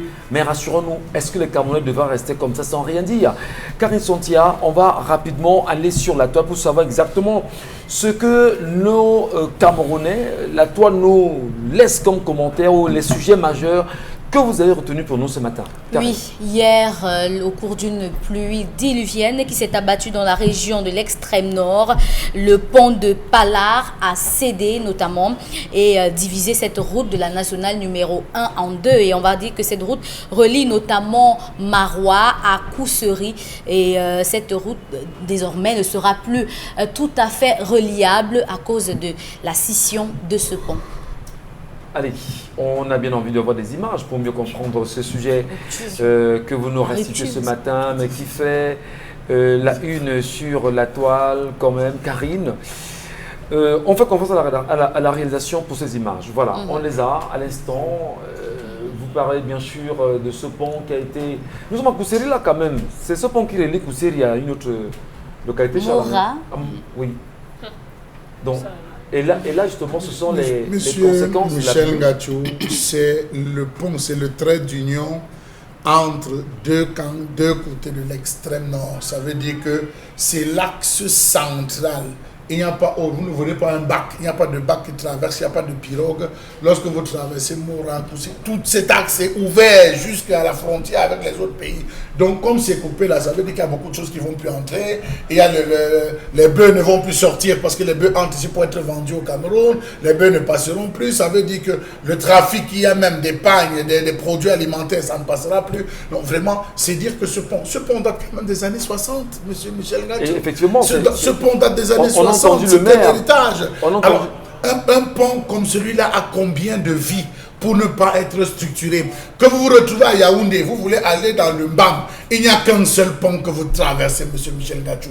Que vous quittez Bonabéry pour traverser, à venir de ce côté de Douala, il n'y a qu'un seul pont que vous traversez. Mais attendez, quand vous prenez le slow de 1975, vous vous rendez compte que Douala devait avoir à ce jour 4 ponts, monsieur Michel Ngacho, 4 ponts. Un pont qui entre dans la ville de Douala, je prends juste ce cas, c'est une digression. 4 ponts, un pont qui entre dans la ville de Douala, un autre pont qui prend dans la zone de Denver, qui ressort directement, un autre qui va vers le marché des fleurs, qui veut prendre par le marché des fleurs, et un autre qui contourne, qui sort de la ville. Ça veut dire que toute personne qui arrive, qui veut continuer sur Yaoundé, n'entre plus par la ville, mais prend l'axe jusqu'aujourd'hui, ce n'est pas fait. Voilà un pont, voilà une zone. Quand on va dire qu'on a abandonné l'extrême nord, les gens vont dire, mais non, vous êtes en train de dire quoi? Regardez un pont comme celui-là, l'unique, qui n'a jamais été réhabilité, jamais. Il a annoncé des signes, ce pont. On a crié sur les réseaux sociaux, le pont de Palar, ça ne va pas. Il y a une situation, on a dit non, laissez, il faut attendre. Mbombo l'a dit tout à l'heure, on aime au Cameroun une seule chose, le pourrissement d'une situation avant réaction. Si les cratères nids de poules n'avaient pas occasionné de graves accidents, on n'aurait pas pensé colmater les nids. S'il n'y avait pas eu des accidents, vous vous rappelez qu'à une époque, l'épouse de Pius Ndiaye, à travers au niveau des Bombay, l'accident, le décidé, on avait placé, on avait placé des endroits pour dire ici 32 morts, ici 50 morts, ici 60 morts, ici 22 morts, ici 120 morts.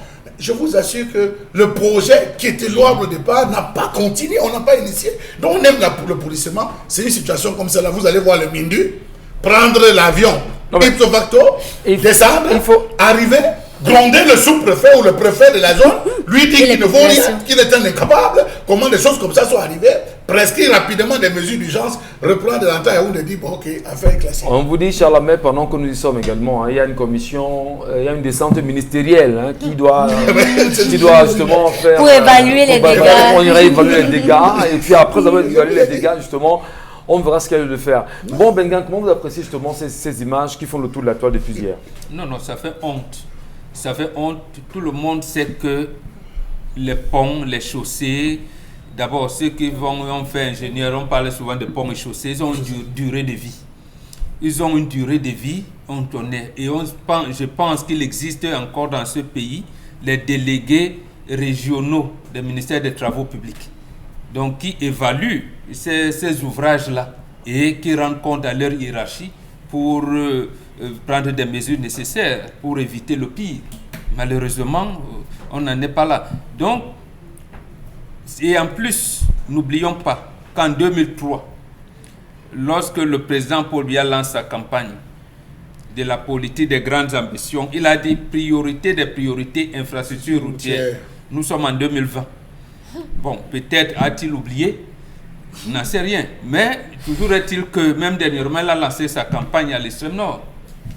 Voilà. Donc, on est dans une situation comme ça. Non, tout le monde connaît la formule. Quand on ne peut pas, on laisse. Merci bon, Benga.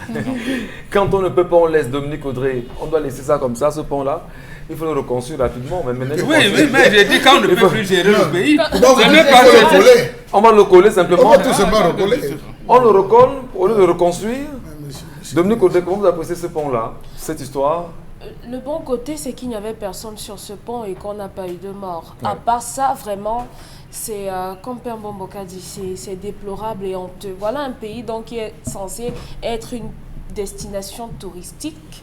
Vous allez voir un expatrié qui va voir que les ponts se cassent là-bas chez eux. Donc, si jamais j'avais envie d'aller dans cette localité-là, il y a des chances que je sois emporté par les eaux. Pourquoi est-ce qu'on n'a pas réhabilité cet endroit depuis? Parce qu'avant qu'un pont ne se brise comme ça, il y a des fissures qu'on voit généralement en dessous. Il y a eu des alertes. Il y a des alertes. Une série d'alertes depuis 3 ans. Je pense que les Camerounais devraient apprendre à pousser les gens à la démission.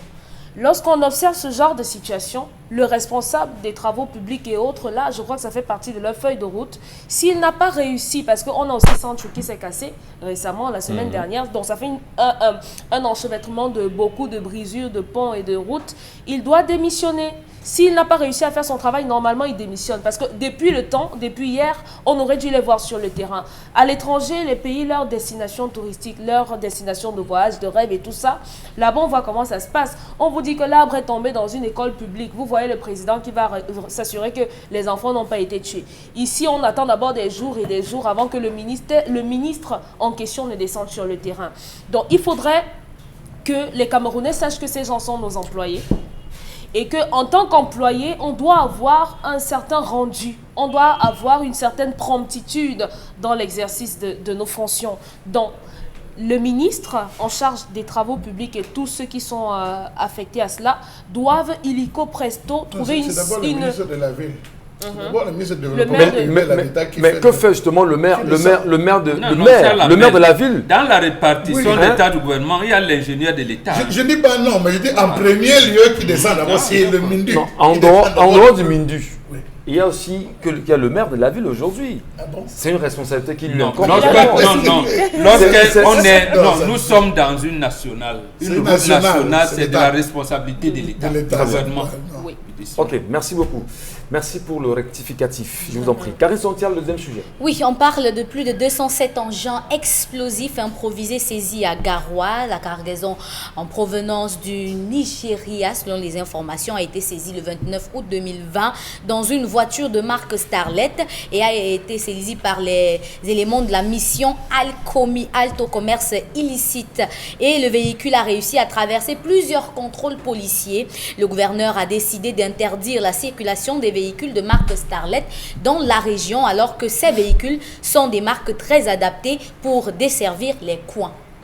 Charles Amel, vous avez su regarder ces images-là. Oui, plus de 200 engins explosifs improvisés à destination de quelques régions du Cameroun interceptés par les éléments des forces de défense. J'ai parcouru cela, mais je dois vous avouer, M. Michel Ngachou, que cela ne m'a pas effleuré parce que, rappelez-vous, il y a quelques années, passant par l'Est Cameroun, il y a un camion qui était chargé d'armes, vous vous souvenez, qu'on avait intercepté, sortant de la Centrafrique pour entrer au Cameroun. C'est même encore plus dangereux d'avoir des individus qui se baladent avec tout un camion, toute une cargaison d'armes avec des munitions.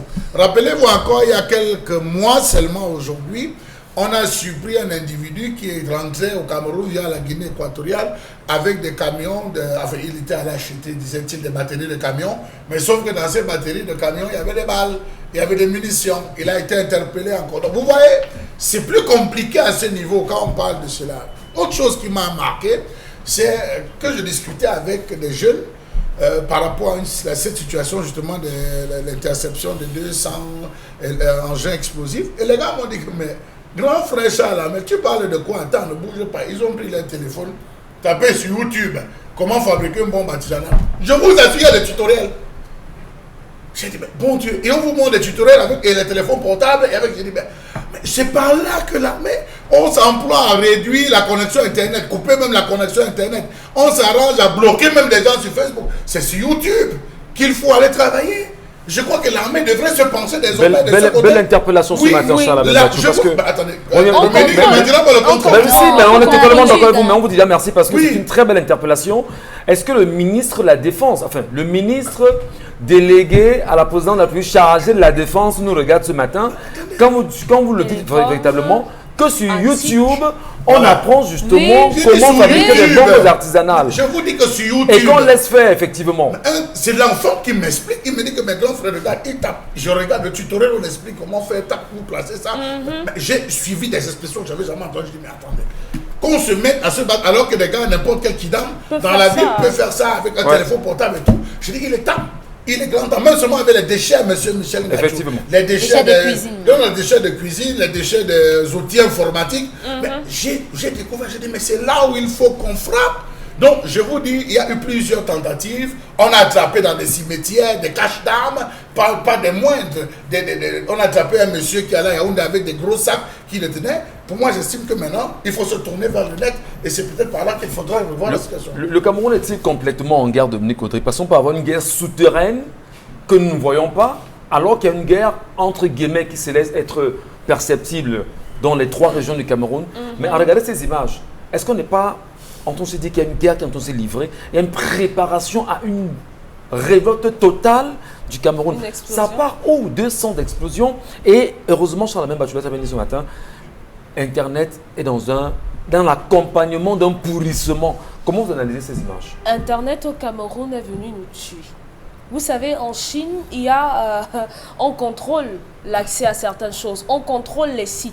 Et je crois que ici, oui, chez eux là-bas, ils ont leur Facebook, ils ont il suffit d'avoir un téléphone chinois. YouTube. Oui, il suffit d'avoir un téléphone chinois pour comprendre comment ça fonctionne là-bas chez eux.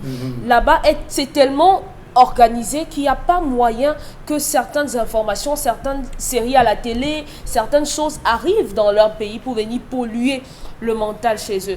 Malheureusement, ici, je ne sais pas si c'est l'antique ou bien c'est les télécoms, ils doivent avoir il faut circonscrire l'accès des Camerounais à Internet, à certaines choses. C'est possible. Ailleurs, on l'a fait et ça a marché. La guerre aujourd'hui au Cameroun n'est pas physique, n'est plus physique. Ça va au-delà du physique. Les guerres aujourd'hui sont devenues un peu plus mentales dans la tête. Les gens c'est dans la tête. C'est plus les armes, ce n'est pas forcément une machette. Voyez, par exemple, un enfant qui sait consciemment, non, grand frère, attends, je te montre, ouais, tu cours, attends, je te montre. Donc lui, il sait que si je dors là, si je veux faire exploser la barrière de quelqu'un, je pars, je prends mon chewing-gum, machin, je mélange et tout. Et puis, il y a une série télévisée là qui passe, comment on appelle ce gars? C'est pas Jack Bauer, non. C'est un jeune gars très intelligent là, qui conçoit les choses souvent qu'on le met dans un MacGyver. Merci beaucoup. MacGyver. Il y a cette série, c'est une série télévisée là. Donc, mais je dis c'est grave. Ce qu'on diffuse sur nos antennes, ce qu'on présente à nos enfants. Aujourd'hui, même l'éducation qu'on donne aux enfants, c'est un problème. C'est une guerre qu'on est en train de mener parce qu'on tue. Rendez-vous compte qu'un enfant du cours moyen 2 ne connaît pas le nom du ministre de la Santé. Un enfant en 5e ne connaît pas le nom du président de la République. C'est grave. Maman Bengan, est-ce que vous qui êtes quand même un patriarche, à regarder ce qui se passe et ce qui se dit, est-ce que vous, en tant que père, vous n'avez pas peur de ce qui peut arriver durement pour le Cameroun dans les jours à venir? Mais absolument. C'est pour ça que je vous ai parlé de pourrissement et je vous ai dit que si on rate le coche cette fois-ci, c'est-à-dire que le chef de l'État, par un dernier sursaut de volonté politique, dise aux Camerounais, venez, on cause, qu'est-ce que fait les États généraux de la nation, on risque d'aboutir à la situation du Zaïre avec Mobutu ou de la Côte d'Ivoire après Houphouët-Boigny ou peut-être même avec des ailes de Burkina Faso avec Compaoré. Rien n'est sûr. C'est là parce que en fait, c'est le dernier stade. Lorsqu'on est dans les contestations, on aboutit à là où on est, où même la vie humaine ne sert plus à rien. Ça veut dire qu'en fait, regardez même le comportement camerounais. Ils sont partis de la violence verbale à la violence physique. Donc, vous voyez un accident qui survient. On ne va pas vite secourir les accidentés, mais on fait le vite pour envoyer au net. Voilà ce qui arrive. On prend une fille, une femme, on découpe en morceaux, on s'amuse à jeter et on filme, on envoie. Quand un pays arrive à ce niveau-là, ça veut dire qu'en fait, l'État n'existe plus. Très bien. Donc, ce qui se passe là est très grave. Parce que ça va même apporter quoi? Vous parlez de ça, oui, mais il y a le cocktail Molotov. Peut-être vous n'avez pas entendu parler de cocktail Molotov. Les cocktails Molotov, c'est des bombes artisanales qu'on peut faire à partir même de bouteilles, de jus, de bière, de jus. À partir du tonique. Il ne faut pas qu'on en arrive là. Donc, c'est-à-dire quoi? Lorsqu'on interpelle le gouvernement, le président de la République, par rapport à ça, c'est pour dire que la situation est grave et on est arrivé à une situation où, si d'ici quelques mois rien n'est fait, ce sera grave. Carré Sontière. 2 adolescents se retrouvent clandestinement dans un avion. Ils sont aujourd'hui détenus au commissariat de l'aéroport. Ces derniers s'y sont retrouvés sans pièce d'identité. Âgés de 16 ans et 17 ans, ils auraient trompé la vigilance et de la sécurité grâce aux chasubles des ADC qu'ils portaient sur eux. C'est pendant l'installation des passagers et le contrôle avant le décollage que le personnel va découvrir ces passagers d'un autre genre. L'enquête est en cours pour savoir comment ces derniers ont procédé pour y intégrer. Et la scène s'est produite le 28 août 2020. Là, nous sommes bien sûr à l'aéroport de Douala. C'est ici à Douala que tout cela s'est produit. Et ça nous interpelle quand même, Dominique Audrey, sur comment dire ça, sur la sécurité justement de l'aéroport. Comment peut-on expliquer que ce n'est que dans l'avion qu'on retrouve ces 2 enfants? Et nous parlons tout à l'heure de ces explosions. S'ils portaient avec eux bien sûr des ceintures explosives, qu'est-ce qu'on ferait aujourd'hui? Comment vous expliquez ça?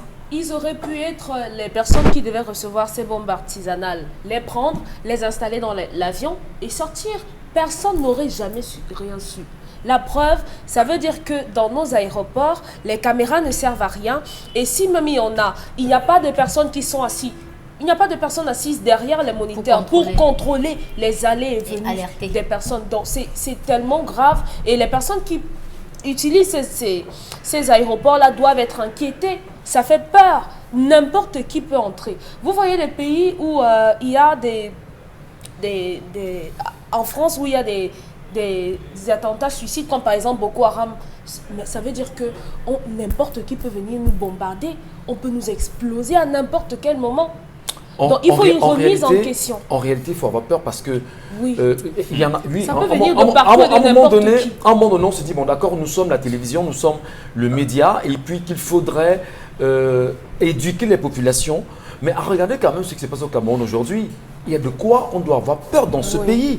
Il y a de quoi avoir peur dans ce pays. Avec ça, ces enfants nous ont montré qu'on est en sécurité nulle part. Mais qu'est-ce qui peut motiver les enfants aujourd'hui, mais la vie, à ne vouloir que partir? Le pays mais justement, il est invivable au Cameroun. On ne peut pas. Achille Mbembe, lors de son dernier voyage au Cameroun, je pense à Monde en juillet 1993, quand on lui a posé la question qu'il pensait de l'avenir, il a dit qu'à leur époque, les jeunes se battaient pour avoir une place au soleil. Qu'à ce moment-ci, au Cameroun, on est des forçats contre la mort. On se bat pour ne pas mourir, mais ce n'est pas pour avoir une place au soleil.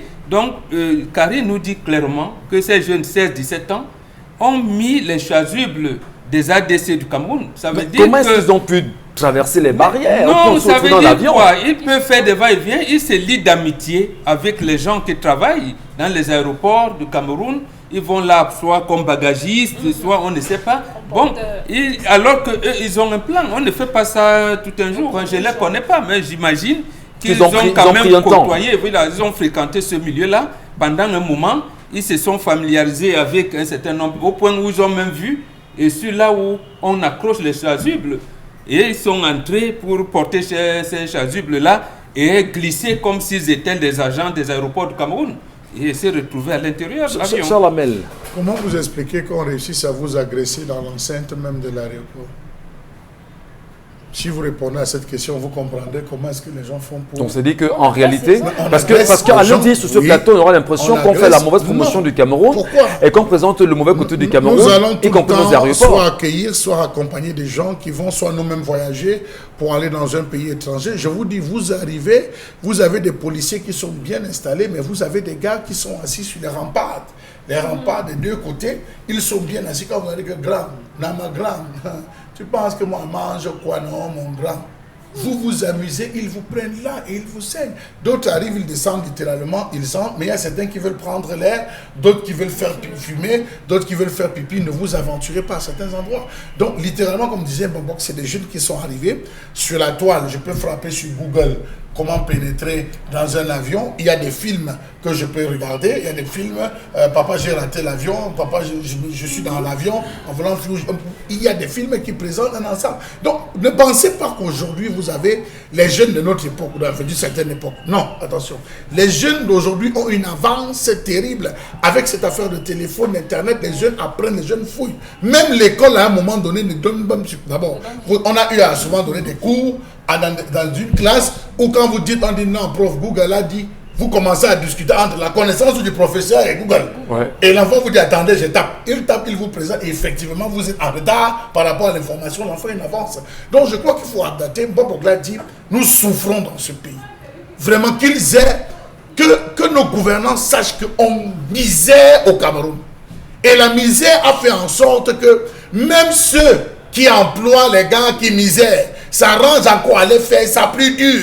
Oui. Et dans une misère, je dis bien, je le dis à qu'ils comprennent que déjà le gouvernement nous appuie, mais ceux-mêmes encore qui emploient ceux qui nous sont appuyés, on nous appuie encore davantage, il n'y a pas moyen de respirer. Et quelqu'un qui étouffe par suçon va se débattre. Et je crois que ça, c'est l'une des formes.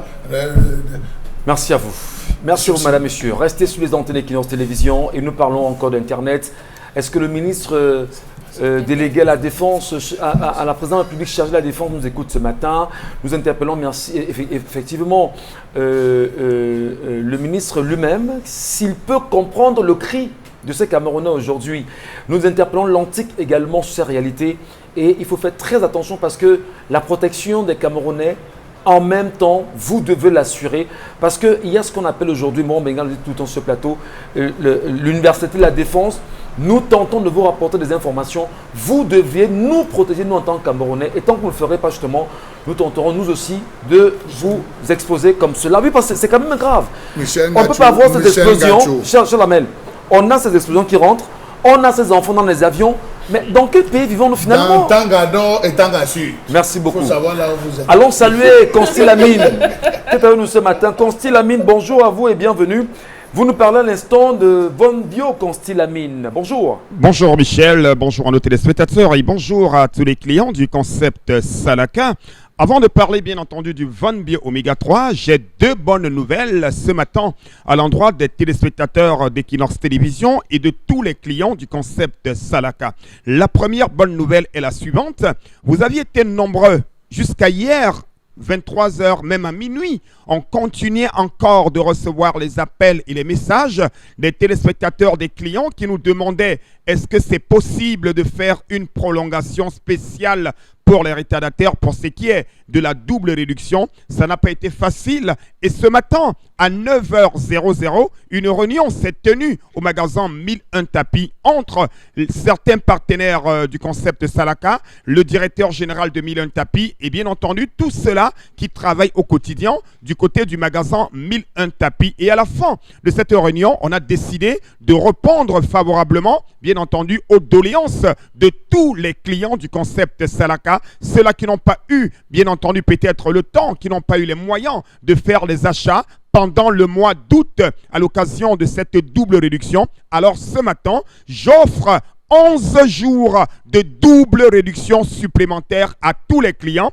du magasin 1001 Tapis. Ah ben oui, hein, ça dit 11 jours de double réduction du côté du magasin 1001 Tapis à tous les clients du magasin 1001 Tapis. Je dis bien, pendant 11 jours, du 1er septembre au 11 septembre 2020, vous allez bénéficier d'une double réduction du côté du magasin 1001 Tapis. Ça veut dire quoi? Le Von Bio Oméga 3 qui coûte normalement 6 000 francs, vous l'aurez à 5 500 francs jusqu'au 11 septembre. Les languettes médicales qui coûtent 6 500, vous les aurez à 6 000 au magasin 1001 Tapis. Le Irlizap qui coûte 7 500 francs, vous l'aurez à 7 000 du côté du magasin 1001 Tapis. Et cette offre est valable pour tout ce qui est vendu au magasin 1001 Tapis. Mais alors, le stock, il est très limité. On a prévu un stock pour cette double réduction. Alors, si ce stock s'épuise avant le 11 septembre,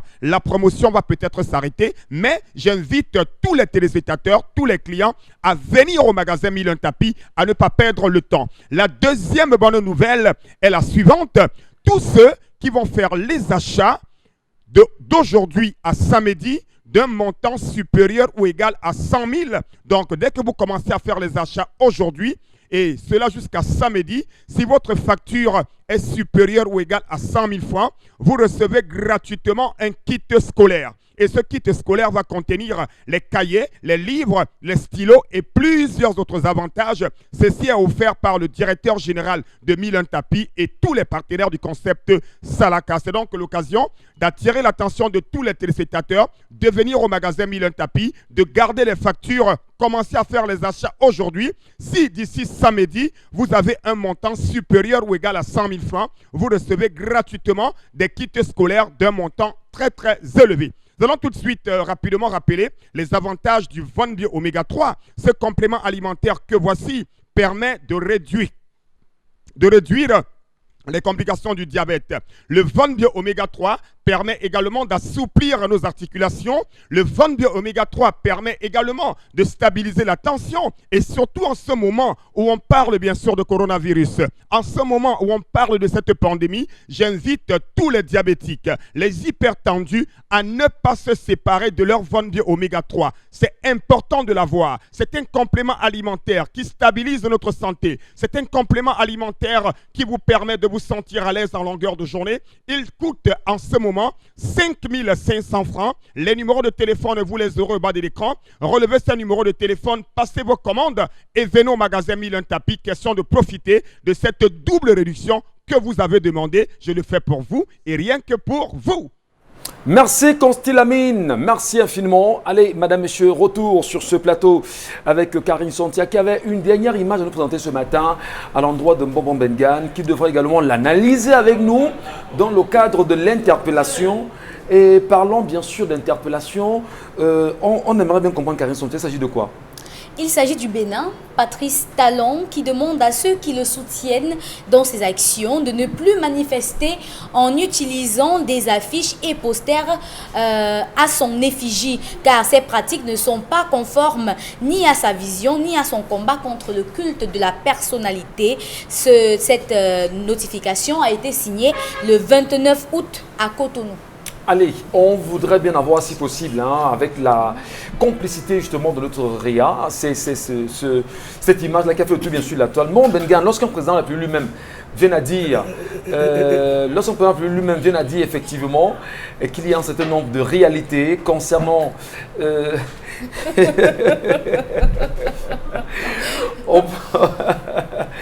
lorsqu'il demande de tout faire pour arrêter avec le culte de la personnalité. Voilà, ça peut faire rire, mais voilà. Ça bouge beaucoup ici, allez, ça bouge beaucoup. On est tous en mouvement parce que une réalisation n'est pas facile, vraiment. Merci beaucoup à la REA qui fait un travail très intéressant et bravo. Allez, on parle justement de ce président qui dit qu'il ne veut plus de culte de la personnalité à son endroit. Là, c'est bien sûr au Bénin. Il y a donc au Cameroun, pour qu'on vive le culte de la personnalité partout, sous le haut patronage d'eux, sous les hautes institutions d'eux, on ne fait, même quand il faut aller se marier, c'est grâce au président. C'est quoi finalement, Bon Bengan? On espère qu'on aura les images pour mieux comprendre ça. Il faut d'abord deux choses. La première, effectivement, le culte de la personnalité, c'est ça qui nous met dans des situations compliquées. Hier, on parlait du guide éclairé. Aujourd'hui, bon, le père de la nation. Aujourd'hui, on vous dit le haut patronat, le nom guide, tout ce que vous voulez. Donc, c'est difficile. Pourquoi? Parce que la différence Bénin, c'est que le Bénin a eu plusieurs chefs d'État. Et surtout, le Bénin a eu un président marxiste. Vous savez, les marxistes ont ceci de particulier qu'ils peuvent rater la politique, mais leur politique est fondée sur l'analyse des contradictions sociales. Et on vous permet de... C'est d'ailleurs pour cette raison que Mathieu Kérékou, lorsque ça arrive, il dit « Je croyais avoir pris une bonne ligne, mais j'ai raté. » Il rentre. Et après, il revient. Il est réélu quelques temps après. Donc, et le Bénin a connu beaucoup de chefs d'État, parmi lesquels il y en a d'ailleurs un, Zingzou, qui est venu, qui était l'ami personnel du président Aïdio, qui a demandé au président Biya, il ne comprend pas pourquoi le corps d'Aïdio reste toujours à l'étranger. Ouais. Il est venu le voir, ça, et Biya lui dit c'est un problème de famille. Donc, vous voyez, au Bénin, on voit le président de la République, il va au culte, il va à la boulangerie et tout. Et là, c'est le culte du drapeau. Ici, c'est la personne, vous voyez, même certains ministres, au lieu de se filmer à côté du drapeau camerounais, c'est plutôt l'effigie du président de la République. vous verrez l'effigie du président de la République partout, même dans les hôtels privés. Et parfois pas de il fait quoi? L'effigie du chef d'État fait quoi dans des hôtels privés, même dans des établissements privés? On ne met pas le drapeau. C'est vrai. Donc c'est vrai qu'en regardant ce qui se passe en Corée, Charles a même battu en Corée. Même la devise paix, travail, patrie, on ne nous apprend pas la devise. Mais on nous apprend quoi? On nous apprend le culte de la personne. Vous voyez, le chef de l'État a dit la Coupe des Nations sera organisée aujourd'hui. Bon, tout le monde dit, mais rien. On pense que Jésus, Mahomet et Bouddha vont se réunir au ciel parce que le chef de l'État... Est-ce que c'est pas la preuve qu'on nous a vendu un personnage en réalité qui ne sert à rien? Non, c'est un système de répression qui a eu ici. Permettez, lorsque vous avez les effigies d'un chef d'État partout, je crois que c'est en Hongrie ou en Croatie, je peux me tromper, où il y a un Premier ministre qui est arrivé au pouvoir, qui a demandé à ce qu'on enlève ces effigies partout sur le territoire et qui mettez plutôt à côté dans vos maisons des photos de vos femmes et de vos enfants pour les regarder, pour comprendre que justement l'avenir c'est eux, c'est pas moi. Alors quand on nous fait ça, est-ce qu'on a le sentiment qu'on nous a vendu un personnage en réalité qui nous a rien apporté, qui nous a pas servi? Parce que on le voit en France aujourd'hui, dès qu'un président passe, on change, l'autre passe, on change. Finalement, nous au Cameroun, on a servi à quoi ces effigies-là qu'on voit partout? Non, on va le dire, ça a commencé ici à Douala en février 1975. Au congrès de l'Union nationale camerounaise par deux personnalités qui sont aujourd'hui mortes, paix à leurs âmes. Le dernier vient de partir, Madame Delphine Tianga. Le président Biya arrive, il est ministre d'État, secrétaire général de la présidence de la République, avec une proposition de résolution au congrès qui disait que on ne peut plus être président de la République et être président du parti. Bon, les gens qui le connaissaient, les Singapour, les Yondo Marcel, Ndamjoya et autres, Rose Anglais, ils disent mais non, le président Paul Biya ne peut pas donner. C'est Aïdjo qui est derrière cette histoire. Et il a eu deux contradicteurs au Congrès. Le premier contradicteur était Delphine Tianga, qui vient dire que les femmes camerounaises sont derrière leur guide éclairé. Qui est. Deuxième contradicteur, c'était Belamba Robert, qui était chancelier de l'université de Yaoundé, qui dit l'intelligence camerounaise est derrière son guide éclairé. Voilà. À partir de ce moment-là, tout le monde. Et ce qui arrive 4 mois seulement après, c'est que celui qui était le contradicteur, qui disait que le président de la République ne peut plus être président, il est nommé Premier ministre. Ah ben c'est grave. Voilà. Donc, vous voyez, donc la machine a été bien huilée en lui disant que bon, on va porter comme ça, on verra nous deux. Voilà, c'est ça le gré à gré qui nous amène là où on est aujourd'hui. Espérons justement que le prochain président de la République du Cameroun pourra mieux comprendre cette réalité et qui ne nous permettra pas d'avoir ces photos partout parce que ça ne verra à rien. Un photocrate, merci beaucoup. La photocratie, finalement, on n'en a pas besoin réellement. Ce qui nous interpelle, c'est la vie des populations et la réussite de ce Cameroun, son développement dans sa globalité et développer toutes les strates possibles pour que le Cameroun soit un pays réellement émergent, que de nous vendre l'image d'un homme qui réellement ne nous sert à rien. Bon, on pourra dire que c'est une attaque à l'institution. C'est l'image. L'institution du pays, vous attaquez l'institution du pays. Non. Le président de la République a une photo officielle, on sait ça. Merci beaucoup. Mais on ne met pas ça partout. Même le président français, le président américain, Angela Merkel, tout ce que vous voulez, n'ont pas leur photo partout. Merci beaucoup. Allez, Charles, comment on dit ça? Consti, l'ami, vous nous retrouvez à nouveau pour le correcteur de posture. Oh, bonjour, Consti. Bonjour, Michel Gatchour, et bonjour à tous nos téléspectateurs. Je maintiens toujours cette phrase commerciale, parce qu'elle devrait revenir tout au long de mes communications commerciales sur ce plateau. Alors, vous l'aviez demandé, vous l'aviez réclamé, je le fais pour vous, et rien que pour vous, parce que vous êtes des partenaires du concept Salaka. Alors, prolongation une fois de plus à la demande de la clientèle, 11 jours de double réduction sur tous les prix du côté du magasin 1001 tapis. Donc, profitez de cette double réduction pour faire de très très bonnes affaires au magasin 1001 tapis. Commencez déjà à passer vos commandes, commencez déjà à faire des réservations dès à présent. N'attendez pas les dernières minutes, n'attendez pas la fin de la promotion parce qu'il n'y aura plus de prolongation cette fois-ci. Parce que vous l'aviez demandé, je ne fais rien que pour vous. Cette offre est également valable pour les correcteurs de posture. Oui, je dis bien les correcteurs de posture qui présentent plus plusieurs avantages. Notamment, le correcteur de posture permet d'éliminer les douleurs au niveau du cou. Le correcteur de posture permet d'éliminer les douleurs au niveau des épaules. Le correcteur de posture permet également d'éliminer les douleurs au niveau du dos. Donc, on n'a plus besoin de dire « Aïe, j'ai mal au dos. Aïe, je ne parviens pas à dormir. » Non, ça ne sera qu'un triste souvenir parce que l'élément qui permettra d'éliminer les douleurs au niveau du dos, c'est bel et bien le correcteur de posture.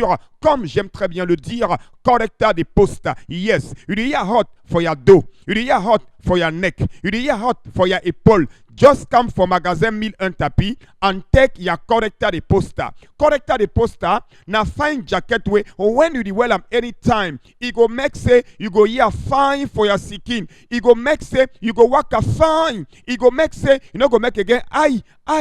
Non, ça sera terminé. Alors je vous invite, bien entendu, chers téléspectateurs, à venir acheter votre correcteur de posture. Et ce matin, je ne cesserai de rappeler aux taximens, aux conducteurs de voitures, c'est-à-dire aux couturiers, de bien vouloir porter régulièrement le correcteur de posture parce que ces gens passent le temps assis de bien entrer régulièrement. Donc, le correcteur de posture leur permettra, pour ceux qui ont déjà mal au dos, de ne plus avoir mal au dos. Pour ceux qui n'ont pas encore mal au dos, le correcteur de posture vous permettra de prévenir le mal de dos. Il se porte comme une jaquette 3 à 4 fois par jour pour des séances de 45 à 1 heure de temps. Ne pas dormir avec le correcteur de posture. On peut faire le sport avec le correcteur de posture. Il est en vente au magasin 1001 tapis, c'est à Douala au Cameroun. Nous livrons dans tout le Cameroun et dans certains pays africains. Les numéros de téléphone, vous les avez. Passez vos commandes dès à présent et achetez votre correcteur de posture à